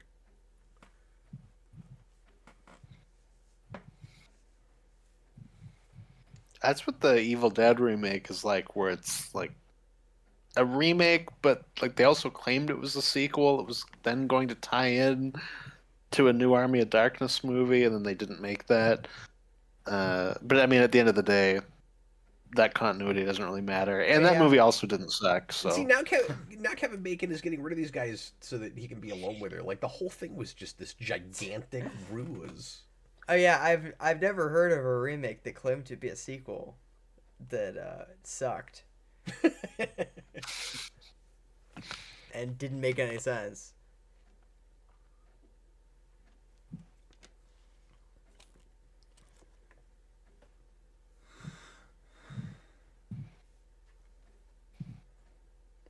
Austin, I keep picking the best movies to talk over while watching for the first time. yeah. Why did you say his full name? Like, yeah, Billy Mahoney. This is the same script that said heebie-jeebie stuff. Mm-hmm. Boy, they keep getting pistol whipped by their past memories. Like, Yeah, well, and I'm maybe going to have to rescind something I said earlier again, because I said I would have appreciated if it stayed ambiguous as to whether or not these were hallucinations, but they are physically interacting with and beating them up, and I kind of forgot about that. Like, there was actual blood involved. Mm-hmm. So it is straight up supernatural from the start. I would have to rewrite the movie to be what I was suggesting.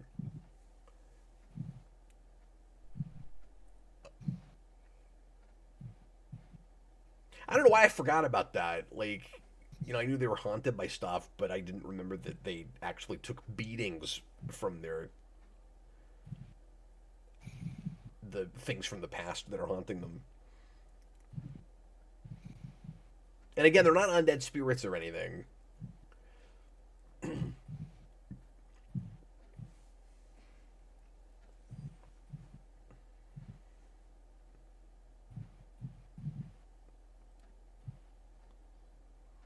Jason, do you think it's too difficult to tell sometimes when we're in a flashback and when we're not? No, No. because it's all in slow motion. boy, this I guess that's the way they're denoting it, yeah. is kind of a rough scene.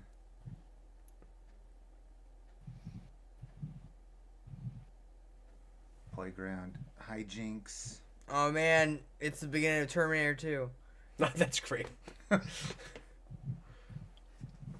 gonna see people melt.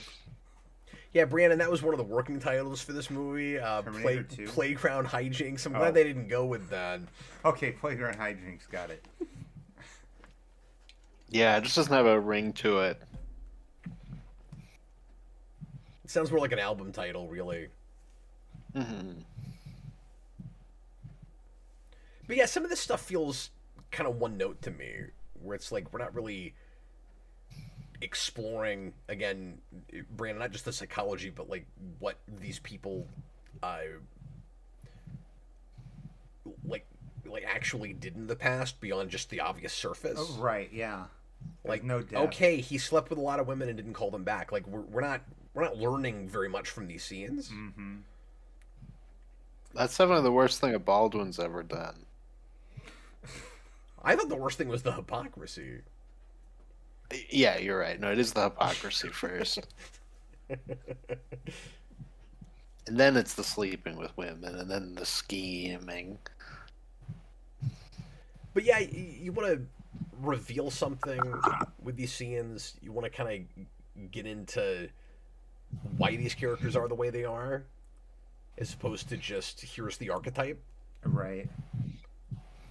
But is it supposed to be more informative of why they end up doing what they do than it is to explore their pasts? What do you mean? Like, Why they do what they do. If they're this way in their life, then they're more likely to do the kind of things they're doing to Flatline in the first place. Oh, I never thought of that. I don't know that it's working. It'd be cool if you got us there that way. Yeah. That's a good call. You're onto something there. As a good idea. I don't even think they're thinking that, but it'd be cool if that's what it was. It'd be cool if that's what it was. Where it's like some of the dark things that you did in your past that drove them to do this. that you and also, but more importantly, that for whatever reason you refuse to ever ask forgiveness for. Yeah. Maybe in this weird roundabout way, in this like subconscious way, makes you want to touch the afterlife because like you think you deserve it or something, or you want to know where you're going to go without getting there. Yeah, and then you can change or not change depending on what you found out. Yeah, no, that's smart. That is not what it's doing.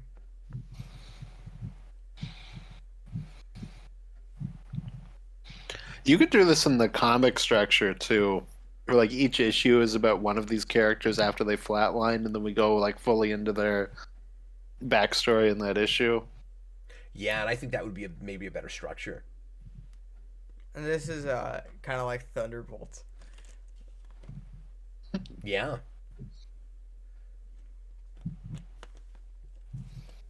Because, yeah, as it is, I feel like we're kind of just rolling a d20 and going, okay, all four of these people have to have something, awful they did. Yeah.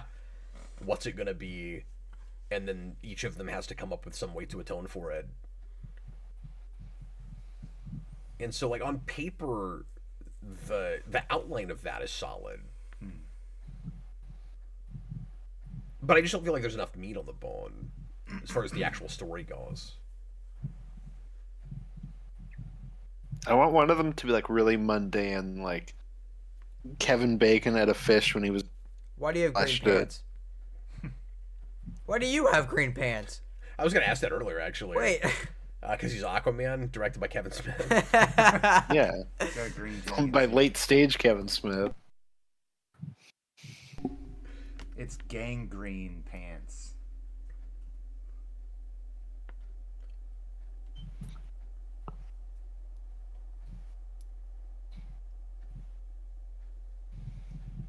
Don't do that. That sounds like a fun afternoon.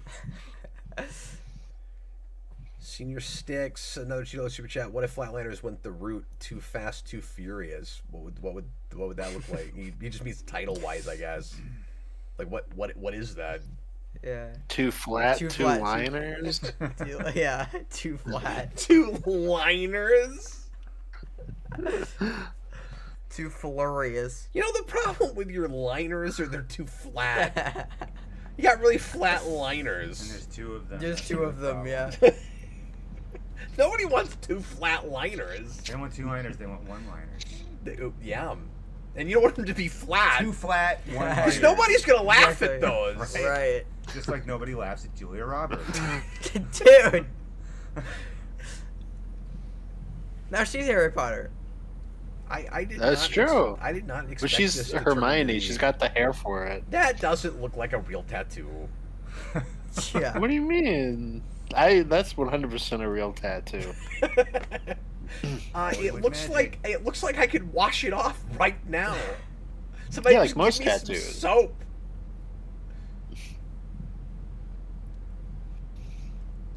This guy's breakout role.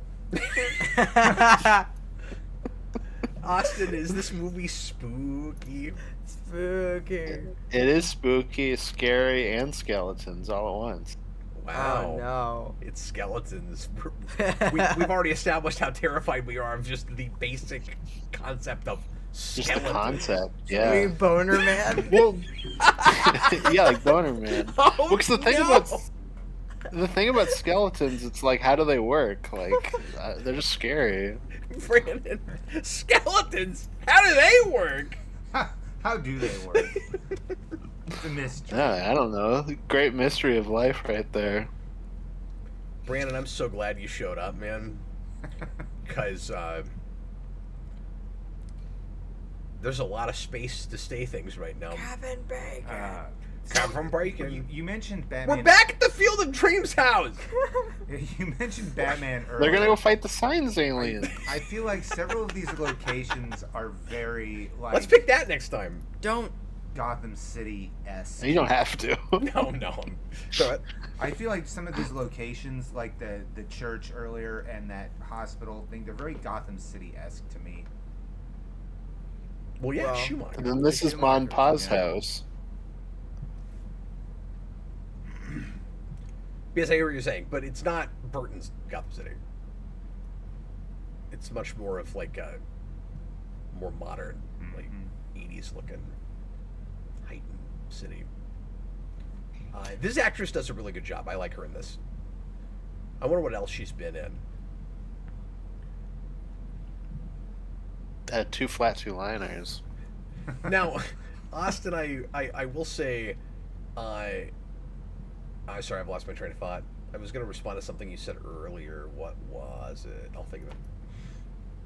Well, I was thinking of with Brandon saying the Gotham City thing. Now I have, I think it's the Batman and Robin song where it's like, it's Gotham City. Oh, God. That Yeah. trash, yeah. It's in my head now. That's kind of trash. So is Oh, no, R. Kelly. No one else in these people's lives wondering why they're starting to look so bad? I don't think there's anyone else in these people's lives. Like, they're medical students. They spend all their time going to school and being in this church and doing this experiment. Yeah, like, but there are other medical students. well, that's true. I mean, Other doctors. They are going to class and stuff. My That's God, true. man, you look like you've been flatlining. But have we been But back with anyone since they've, gone back to school at all? Because like we opened with this. A second ago with that like surgery scene. Oh, okay, I missed that. You look like you've been too Well, flat. where they were gonna dissect Two the gut. liners. That whole thing. But see, if you were slowly dying like that and hiding out in a medical school, it's the last place anyone would expect.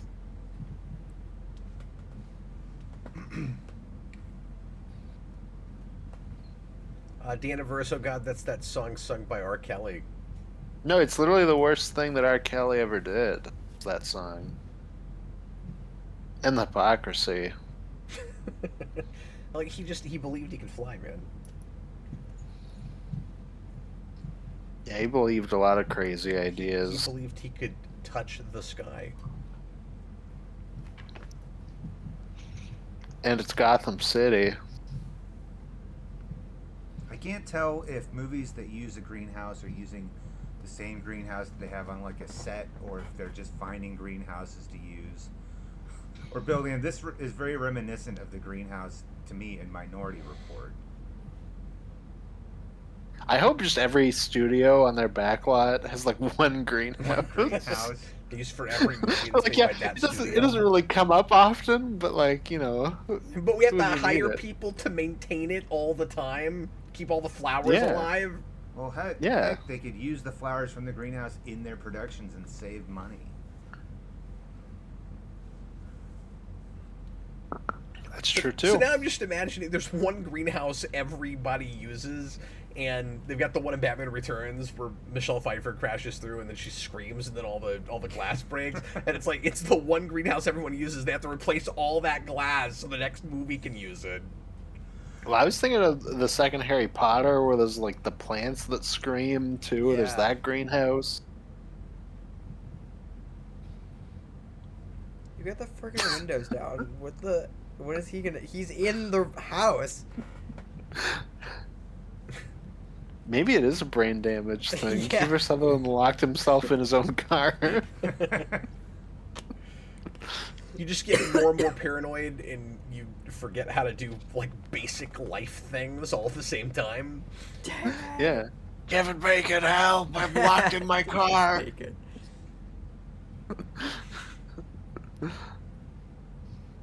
Like I said, I think her performance is really good. I like how much she downplays the way he affected her when he bullied her as a kid. And tries to just brush it off.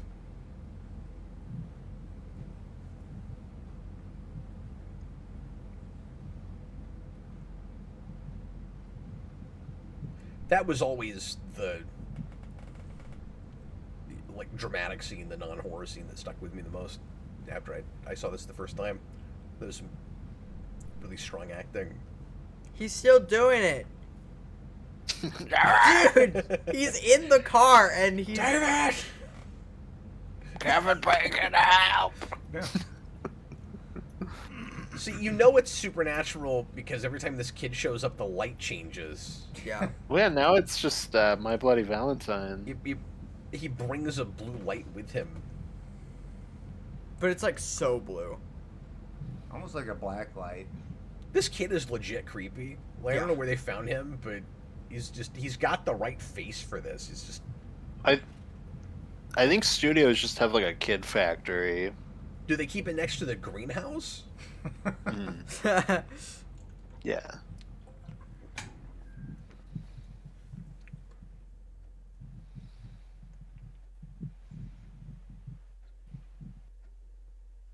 Why do you guys all yell people's names the exact same way?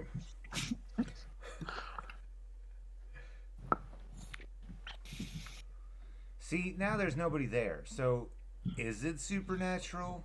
Well, yeah, I mean, he just got the crap beat out of him.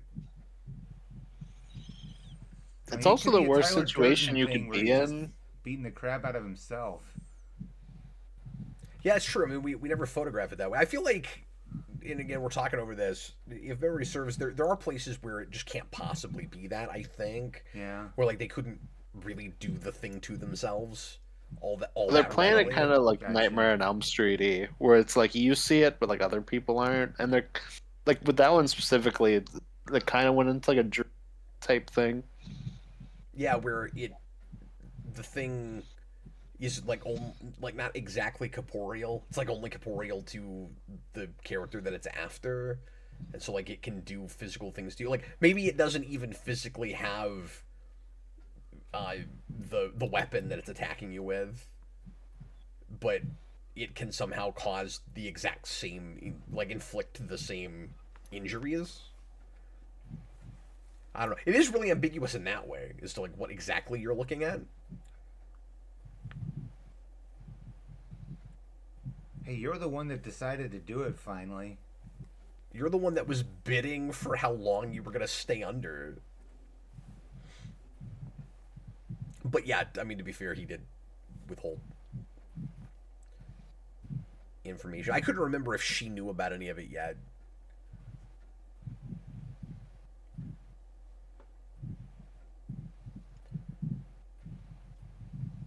They're basically talking about it like he gave all of them an STD. Yeah, you give them all the Freddy Krueger STD.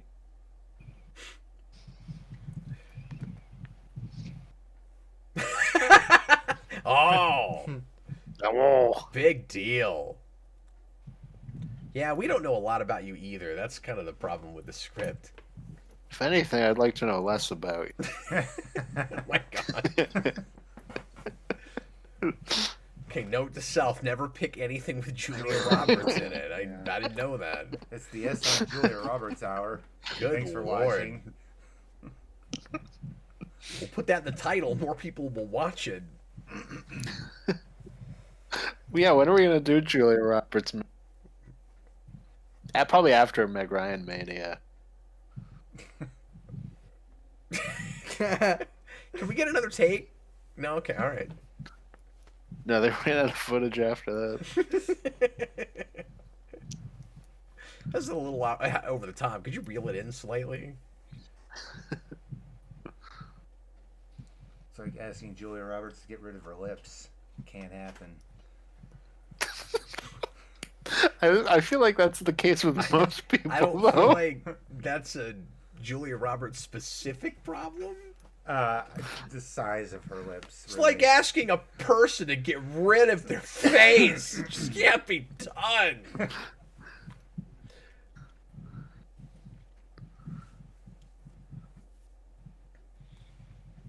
And then also just thematically, this is a little bit thin. Like, we already have everything this movie is about. There's really not a lot to read after this. Past just everyone will apologize and then be able to move on with their lives. And so, you know, you should, like I said, like everything I said earlier, I didn't remember was spelled out specifically in the script. Atonement, asking for forgiveness. It's all just in there. Get religion. There's nothing to there's nothing to analyze.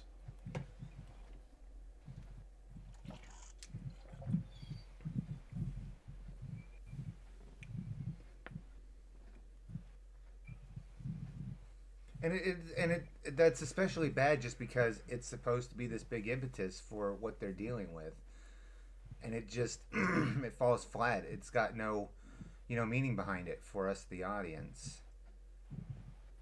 I kind of feel like what he said. And you swore at a girl on a playground. Yeah, that's kind of how it feels. Yeah. Like, just draw your characters a little more than that. Yeah, that's true. I mean, that speech, he was basically just telling us what the plot was. What the story's about. Yeah. It was their whole outline. They're like, we'll just insert the outline here to fill in this spot. Yeah, like, you can't really... There's nothing to interpret.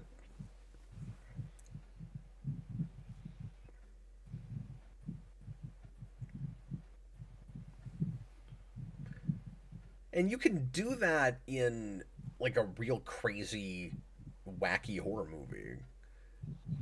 Where there's a lot of... really creepy, spooky things, or like fun, nutso action and that kind of thing. This wants to be smarter than that, and sometimes feels like it's smarter than that. But then this is where I say it's got third act issues. You get to this place and you're like, oh, really? That's it? Yeah, you don't even get to bring Freddy into the real world.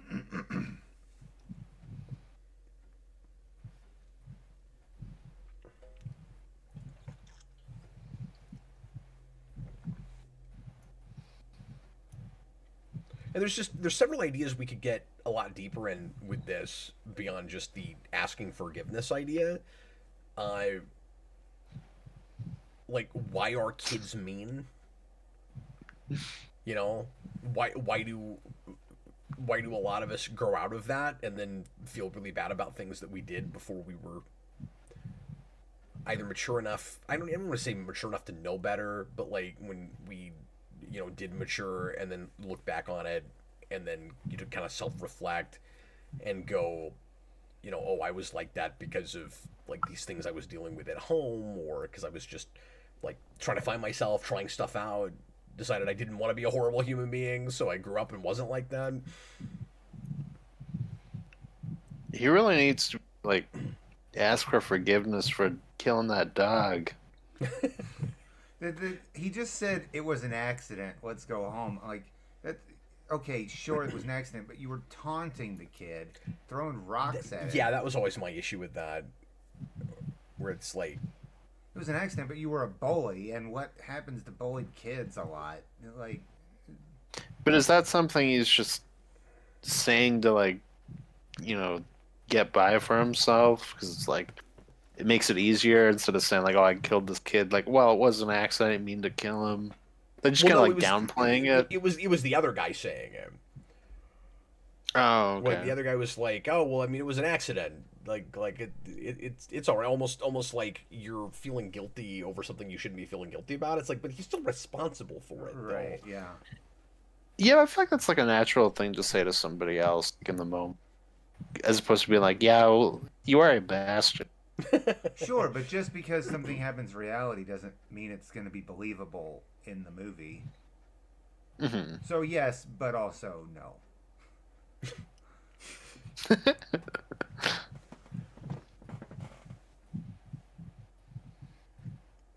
But yeah, the frustrating thing is that we're just not talking about it more than that.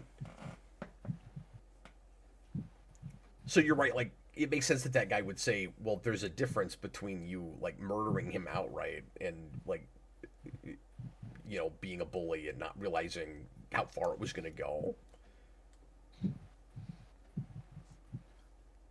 We almost need more of a conversation about it, because in the scene, it almost kind of reads like, especially because some of the other things people feel guilty about, they're somewhat unreasonably guilty. And so it almost feels like that scene telling you he's not really at fault. There also must be some tripping over my words here. Something symbolic about that face that says tough under it, and I haven't figured out what that symbolism is. I think it's just the tough life. That's where they live in that building. It's the tough life. It's a hard knock life for us. And they keep saying that the other people, that, like he just said, oh, Nelson freaked out. Sounds like the people who wrote the script found a new phrase they liked and was like, let's use it a lot in this movie. Brandon, I'm just glad that statue didn't say atonement or something. Sure. Flatline. Too flat. AD. This is ADBC, my favorite band. This is how Brandon lights his house. It's the only lighting Julia Roberts looks good in. Brandon just lives in a red house. I would. Red is my favorite color. I was not anticipating all the Julia Roberts thing. Like, I'm indifferent. I'm not like a giant Julia Roberts fan or anything. I've just never had a problem. I feel like that would with her. be like the greatest pickup line. You go to the bar and you're like, babe, you would look so good in complete red lighting. No, the better pickup line, Austin, is you walk in, you're in a bar that's lit like this or lit where you go, this is the only lighting you look good in. No, you walk up and you go, are you Julia Roberts? Because you only look good in red lighting. This lighting.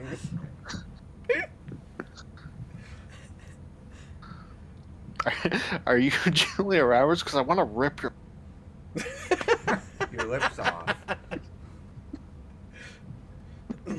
I also feel like there was a whole kind of addiction motif that this movie could have run with that might have been interesting. And at first it kind of feels like it's going in that direction, again with the kind of bidding war about who's going to go next. But when I first saw this, I thought it was going to be more of like an allegory for drug addiction.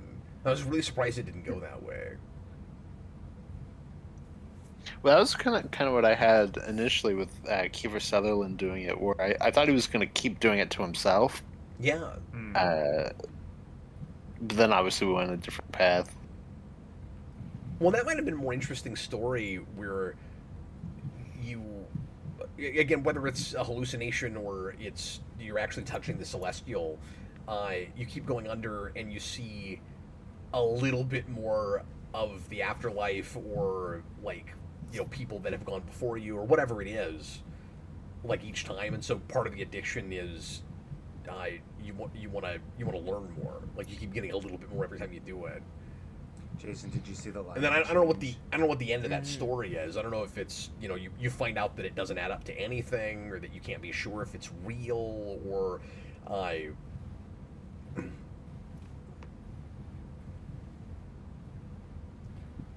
you know, Austin, maybe a way, and like, this is completely right. This would be a totally different movie. Like, this is not this movie at all. But if I was doing this premise, maybe I would do something like, it's like dreams. So whenever you flatline, you see the afterlife, it's totally clear, and you feel like you could bring back this monumental, important information to humanity. And then when you get back, you can't retain it for any amount of time. Oh, that's interesting. Yeah. And so the addiction is, you keep going back hoping that you can hang on to that. It's like this constant Flowers for Algernon. kind of thing. And hopelessly, no matter how many times you do it, you cannot bring that information back. That would also tie in really well to lucid dreaming and that type of thing. Yeah, and you connect up like dreams and nightmares with the afterlife, and say there's or with the feeling of dying, because the idea that there's an association there is not a stretch and also not new. He's gonna be Superman. Because he came out of As the telephone booth, yeah. He's Constantine. He's like, I have become me. I felt like I had to explain that to Brandon. The score is who really doesn't good. know anything about Well, I didn't want to superheroes. overshadow your comment about being Superman. I was going to say there's something you don't see anymore. It's a phone booth. Right, much less two right next to each other. Yeah. Two phone booths. What was that Furious. foreshadowing? No. Matthew Bay's interesting. I just rewatched Talk to Me, which has a really good addiction metaphor in it. I don't know what that is. It's a really good movie. It's from a couple years ago. Oh, okay. That's I'm gonna check all it out. about Is like it spooky? talking to. Yeah. Oh, nice. No, it's about like talking to spirits on the other side. But it's odd that Smallville episode goes to an addiction place with it, because it does kind of feel like that's what this should be. And I know I complained that was kind of just ripping this off and didn't really have its own take on it. Like, I guess it sort of adds that, except that also just feels like it's a natural thing to do with it. At least that guy knows what his demons would be. And it also didn't say much with it. Like, it was just an excuse to have Lana kind of be a crypto freak again. Again. Well, because naturally their flatlining solution stuff they're injecting themselves with is kryptonite laden. Because, like, of course it is.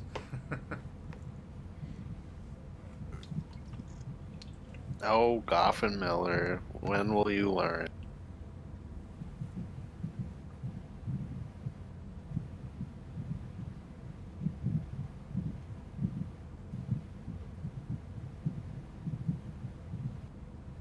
I mean, they didn't write that one, but I'm not going to not blame them. Just, you know, for all the initial setup that led to all of those episodes. I feel like there's almost not been enough flatline Right. EKGs in this. Like, Well, there's you gotta save it. You gotta like make it the big important moments. If you have too much of it, not gonna be impactful. No, that's fair. You gotta have your big climax with it. This is what you came to see. Well, Oh my God, he's going to Plaid. Oh boy. well, I was gonna say now it is just Quantum Leap. Where is the security on this under construction Gothic cathedral? Well, it's not Well, a it's big Gotham. deal It because can't be looks like everywhere. an old church. Well, that's the after credits, Brandon. We find out that they actually flatlined all of the security guards. Oh no, we forgot to unflatline the security guard. Austin, you know a video I want to see somebody make? What's that? I want to see somebody do the Saturday Morning Watchmen thing with this and do Saturday Morning Flatliners. I don't even know what that is, but it sounds funny.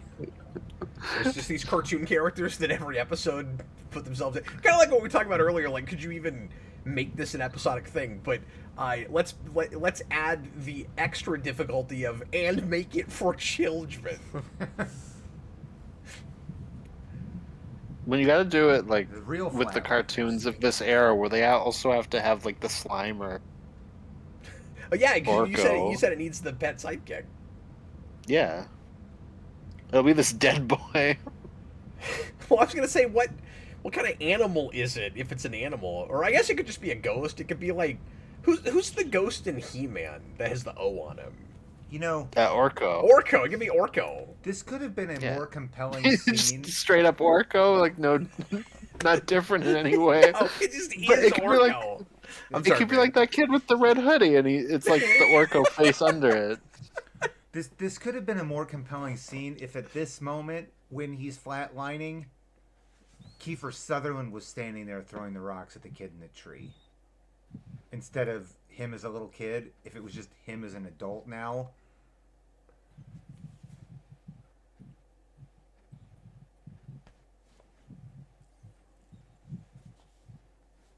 Go Ninja Go!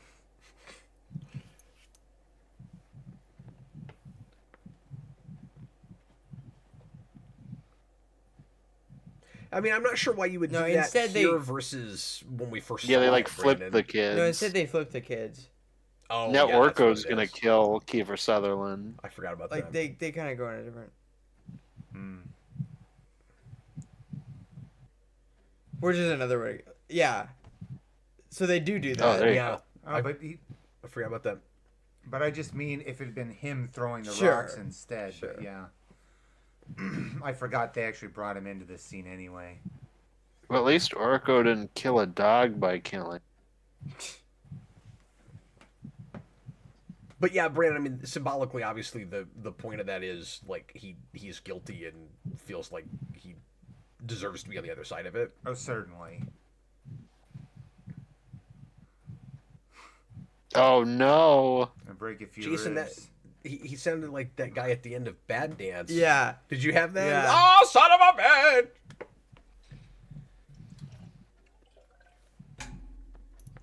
We did the doing CPR and then stopping to go, no! Come back to life! So this, That always med- works. And they're medical students. this medical They're equipment, desperate medical students who are going to go to prison if this doesn't work out. Who's Oh, not Kevin noticing, Bacon gets an F. Who's not noticing that this medical equipment is missing?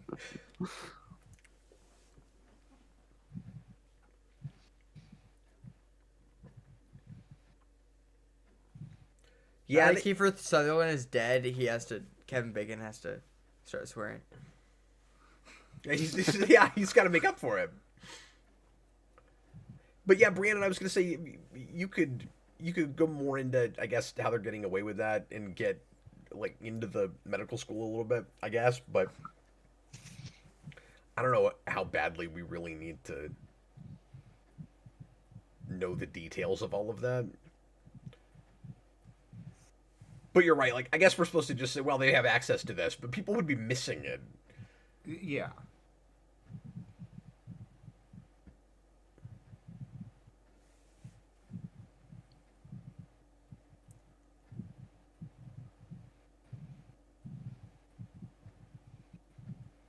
Is this supposed to be death now? That's Orko. That's Jesus. It's not Jesus. It's Orko. Yeah. Hey, man, get me Just a food. creepy kid, man. Yeah. Kiefer Sutherland could have been He-Man. Yeah, he could have. Now he got a taste of his own medicine. Is that what it is? Redemption? It wasn't very good, redemption. Now he can go into the afterlife. That was your redemption? That kind of sucked. Your redemption sucked. Yeah, I mean, there is a clear religious component to this without their getting real preachy about it, or even talking about the specific Judeo-Christian stuff. Like, they're in a church, so it's, you know, obviously referenced, but you know, the idea that in order to cross over and go to heaven, or where you really want to go, you have to like actually ask for forgiveness for your sins. There was also a brief moment where when Julia Roberts was meeting her father for the last time in the red light, she's walking up the stairs, they pan across that very famous like depiction of Jesus with the heart. Kiefer Sutherland getting his redemption and then running through the field. All I could think of was him in The Lion King. You know, in the Remember scene, and then Simba's like, "I'm going back." But it's That wasn't Kiefer very good Sutherland. redemption.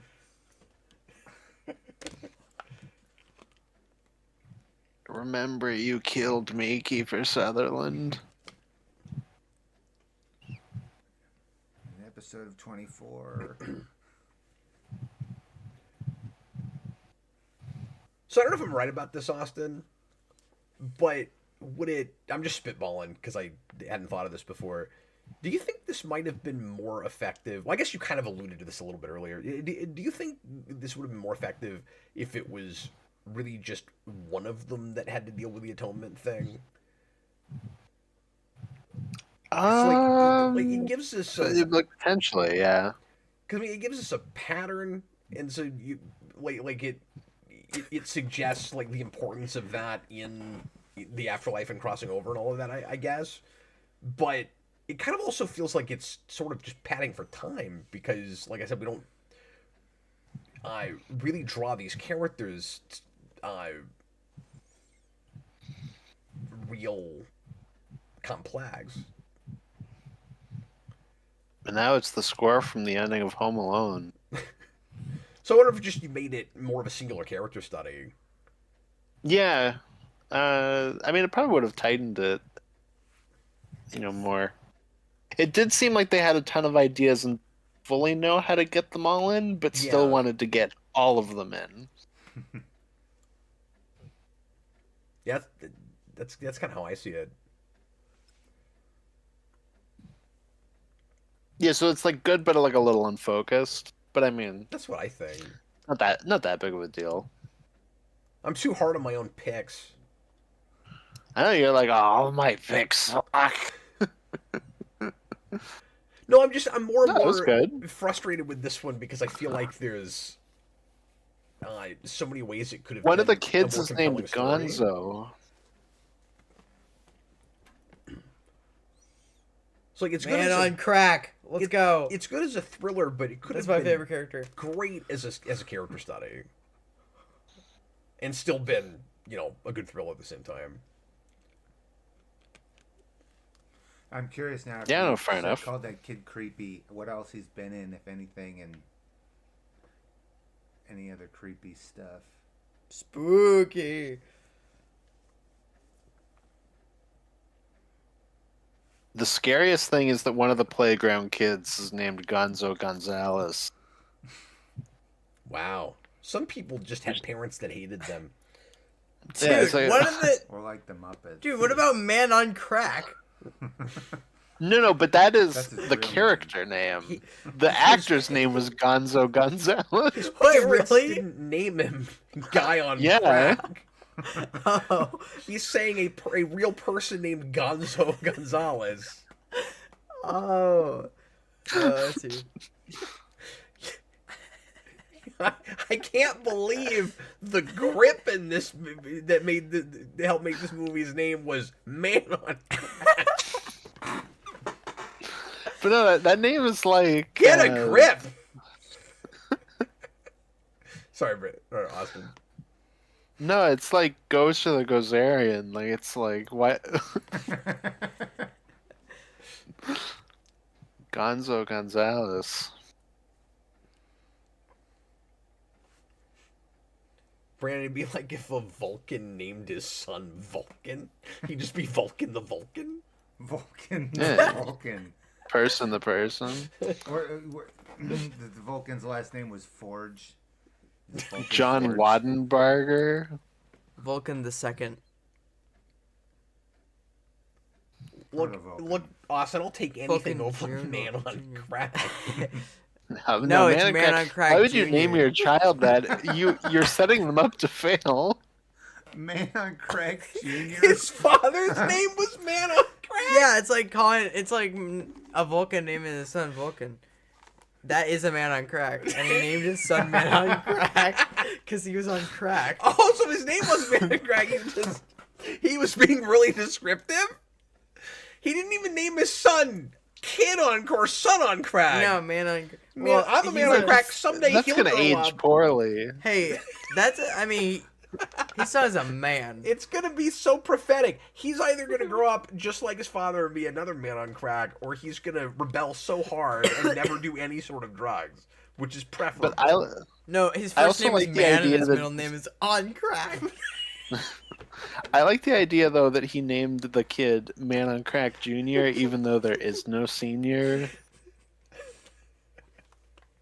Like, My he's God. the singer. He's just describing himself, but that wouldn't make you the Sid.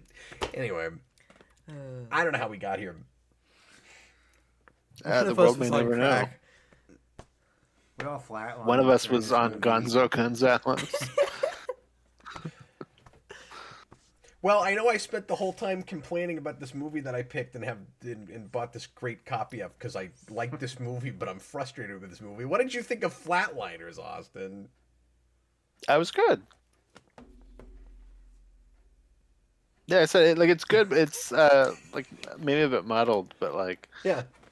Was I don't it know, it's still good. spooky? it was spooky. It's at least a compelling premise, even if it wasn't the best Yeah. execution. Well, it's real watchable. Mm-hmm. I can't believe Julia Roberts didn't completely ruin it for Austin because I didn't realize that Their he had stupid this. ass lips, and sometimes not being in red lighting. Most of the time. One thing Most that of the time, has- you're right. but finally, you're like, okay, you look good here. You should always have like, it should always look like hell when you're in a room, and then you look good. That's what Brandon's saying. One issue. It would technically make her look hot. Yeah, technically, More warm. there's this thing Julia Roberts does that's always kind of bugged me. Like I'm not Smile. like this huge anti Julia Roberts person, but there is one pet peeve I've always had with her. She does it in this movie in a couple of places. There's this weird growl thing she does when her character is like really mad about something. She's got this guttural thing that even as a kid I always thought Cap, was just that's odd. Kiefer Sutherland. I didn't notice. It's the inner Kiefer Sutherland. She's honing her inner Yeah. Kiefer Sutherland. Yeah. Yeah. Inside her, there was a Kiefer Sutherland yelling in a car for help because he locked Irish himself thing? Call me inside. sexist. I'm fine with it when There's two Kiefer Sutherland Kiefer does it. Sutherland. When she does it, it sounds weird. It's just Is it doesn't seem natural. It seems like a thing she's like acting. almost putting on. Yeah, is Kiefer like an Irish name? I think so. Yeah. Yeah. Yeah, I don't know. What? Yeah, I had to think about it for a second. I'm pretty sure. Yeah. Somebody tell me if I'm wrong about that, because I know Donald Sutherland is. I'm pretty sure European, but I'm not sure where exactly he's from. Oh, and I thought he was just American, but like maybe like I By thought way of- he had an accent. I could be wrong. yeah, I'm I not. have no I'm not, idea. I not thought too he sure. was first generation and moved here, and then Because I know the Canadian side is on his mom's side. I'm gonna Uh, look that up because I feel like an idiot for not remembering that. I feel like I should know that. No, I almost picked a Donald Sutherland movie because I almost picked the remake of Invasion of the Body Snatchers. Really? Because there's a creepy Donald Sutherland movie I considered picking too. Oh, we almost had Sutherland Mania. 2 body, 2 snatchers. Exactly. Oh no, he was Canadian. You were Donald right. Sutherland was? Yeah. How do you not Oh. know that, Austin? No, Well, no, because I know Kiefer is. I know on his mom's side's Canadian, but I didn't realize his dad was. I thought his dad was American. Yeah. No, he's Canadian. I am wrong. Oh, okay. I am wrong. I I don't know why no, I thought 'cause, he had an accent. his grandfather on his mom's side is like the granddaddy of our healthcare system. Oh. But yeah, I don't think I've ever like listened to him interview or anything. So Hmm. Yeah, I've never really done that either. He's fantastic in Invasion of the Body Snatchers. He's really good in that he movie. was a wonderful actor. I mean, I've liked him in. Oh, yeah. Even the Buffy movie, I liked him. I mean, I like him in everything. I've still never seen that. Mhm. That's a thing I could pick next year. That'd be amusing. I don't think I've done a commentary on that. Well, I think we have to do it on Rewind too at some point. Well, that's true. So I probably shouldn't pick it for this because then we'd have to do it. I mean, you twice. can if you want to, I but don't. we do have to do a commentary at some point. Yeah, I don't want I to do it don't. twice. Like, it's fine. I don't love that movie. I don't want to have to do it twice. But it's Buffy. Mhm. Yeah, 2 but- Buffy, 2 but it's that Vampire Slayer. Buffy to Buffy to Angel. Well, Jason, how was your second viewing of Flatliners? Oh, it's still great. Yeah. Yeah. I mean, I was kind of busy counting all the colors. There's a lot of There's a lot. different colored lights in that. Yeah. That's where half the budget went. Yeah, no, I think it's It's a really cool well look, directed. though. It looks really cool. And I like Batman Forever, and I like what that movie looks like. But I wouldn't have in a million years told you that, they're the same director. Just because this is a darker tone. I just wish his Batman was more like this, just in general. Yeah. No, that would be. I mean, I 'Cause feel like remember, it's a good he mix wanted to between make- Forever and '89. He originally wanted to make Year One, and an adaptation of Year One that looks like this would have been great. Yeah. Like it's just right, as long as it didn't have like a crazy amount of neon. But I I didn't don't know think that. it would have. Like, it would have been real neo noirish. It would have had Julia Roberts in it. Oh God. She would have been Batman. Actually, no, because that's more of a Gordon story. She would have been Gordon. Just love how momentarily serious she looked. No, I'm an idiot. She wouldn't be Batman. No, of course, that doesn't make sense. She'd have to be Gordon. Well, I also held on it because it's like Gordon's subplot is that he's like cheating on his wife, so there's women around him. So it's like, I gotta hold on it. He's Gordon. Well, Brandon, thanks for breaking into my house, man. Yeah, no problem. I appreciate you being here. And what are we doing tomorrow, Austin? Creature from the Black Lagoon. Yeah, I'm excited to finally watch that. Austin and I reviewed a recent comic sequel to that, which was great. And I've never actually seen the movie. What was it What called? year is the movie? Stop it. Two Creature, Two Lagoon. It Yeah. was.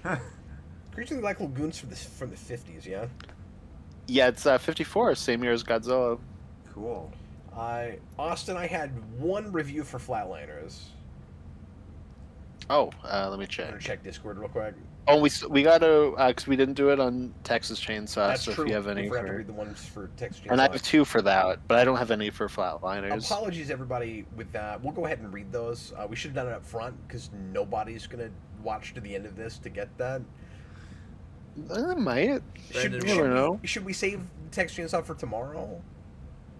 That's up to you. Or are we worried we'll forget to do it again?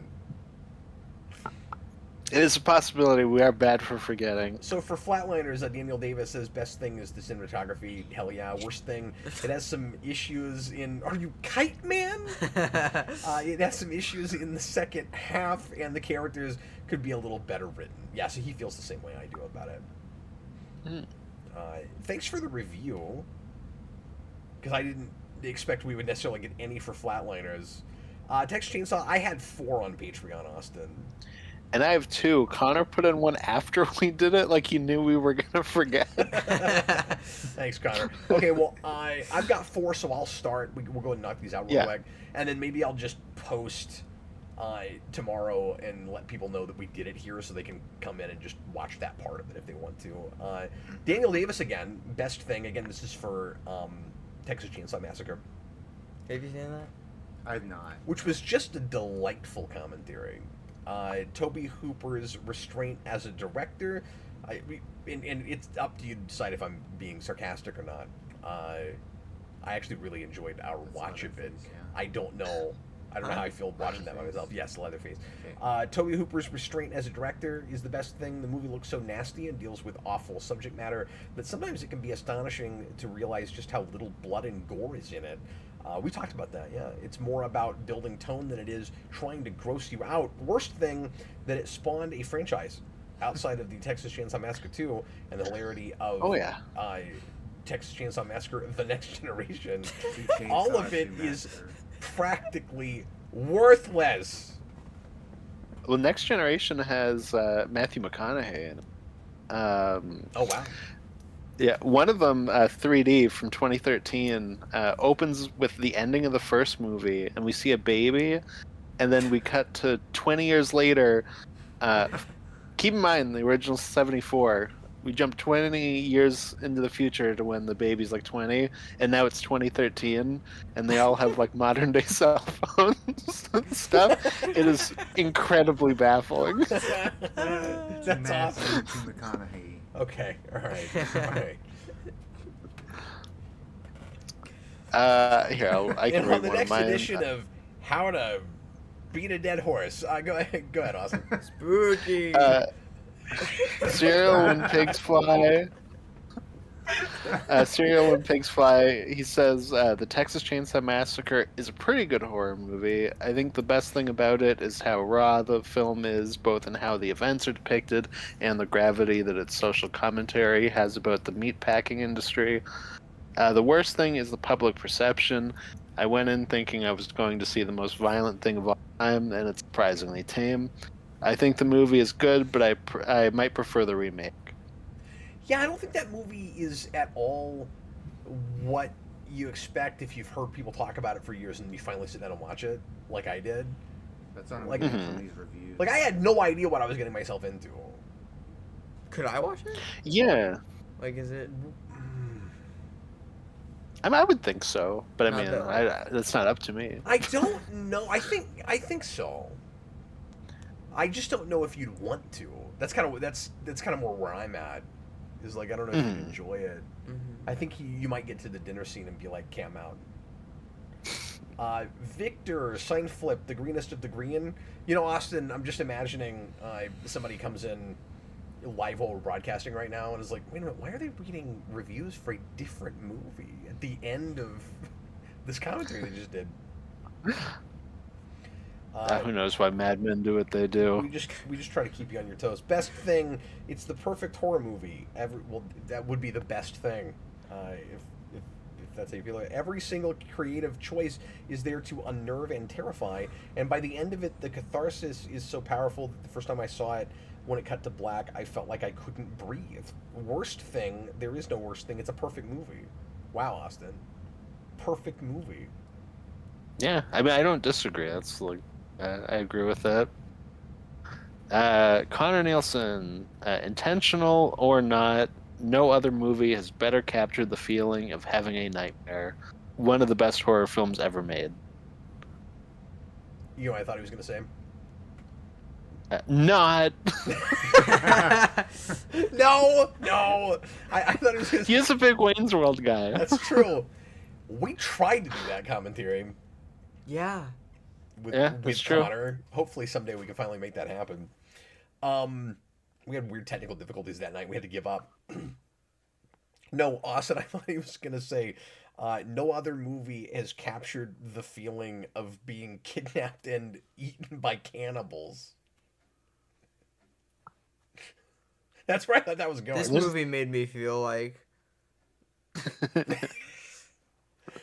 Killer Moth Returns, Sign Flip, Flesh Rot Green, Best Thing, The Family Dynamic. Those lovable goofs are always getting up to some shenanigans, I tell you what. And Worst Thing, Nothing, It's Perfect. We got 2 perfects in a row. 3, technically, if you count Connor's. Oh, that's true. He didn't actually say perfect, though, did he?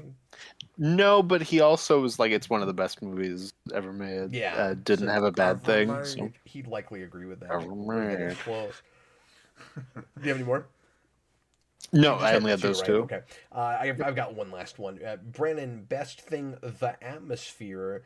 The grimy, almost documentary-esque cinematography combined with great set dressing and costumes create an unparalleled vibe that I haven't really seen another horror movie quite pull off, including the other films in this franchise. Worst Thing, Franklin! Though at times he is so annoyingly bad it can be funny. Green Sign Flip, it's a classic for a reason. Heck yeah. Well, everybody, thanks a lot for watching. We sure appreciate Yep. it. We will be back tomorrow night with Creature from the Black Lagoon, which is one of the ones that I was most excited to see. Well, I feel like the 2 that I had No, that you no. were most excited to see are this week, because it's that and then Christine Yeah. on Thursday. Yep, and I'm stoked to get back to the Ring finally because I haven't seen that in forever. Hmm.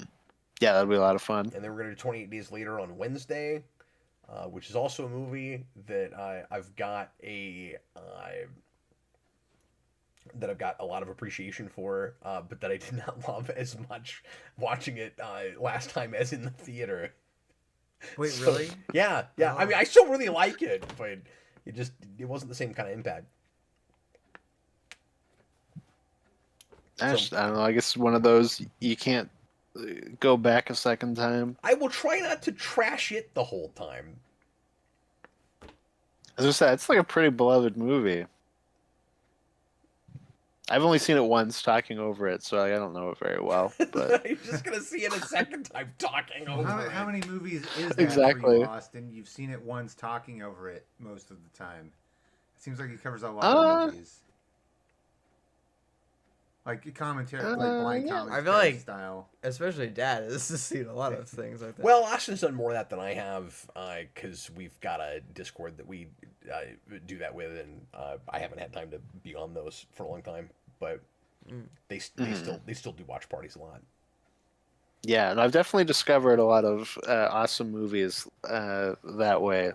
Like Jesus Christ Vampire Hunter, the greatest movie of all time. And it's on YouTube, so go watch it. Spooky. Thanks again for being here, guys. We're gonna get going. I was Captain Logan. We had Austin the Day Ghost, Good night, everybody. and Jason, Good night, everybody. and Spooky Brandon. Spooky Brandon, who showed up way late for some reason. Yeah, but there, Just there to it was. spite Julia Roberts. Well, it turns out that he was actually a ghost haunting my house, and then he found a way to become corporeal halfway through. Yeah, it. you have to And then now he's apologize just to gonna him. disappear again. That's true. Oh, I have to apologize to Brandon. Yeah, because you hurt him. So I flatlined, and then I conjured Brandon. Yeah. So why hasn't and he he's just been beating kicking the my crap ass out this of whole you, show? yeah. He's like, oh, Well, Brandon, he has been with his Too Fast, Too Furious jokes. I'm so sorry. It's all is forgiven. I'm sorry we showed you Yay. Julia Roberts' ugly, disgusting face. Not in the light of red. And then Brandon just goes, and it just disappears. Just phase away. Yeah. All right, thanks for being here, folks. We'll see you later. Bye, everybody. See ya. Spooky.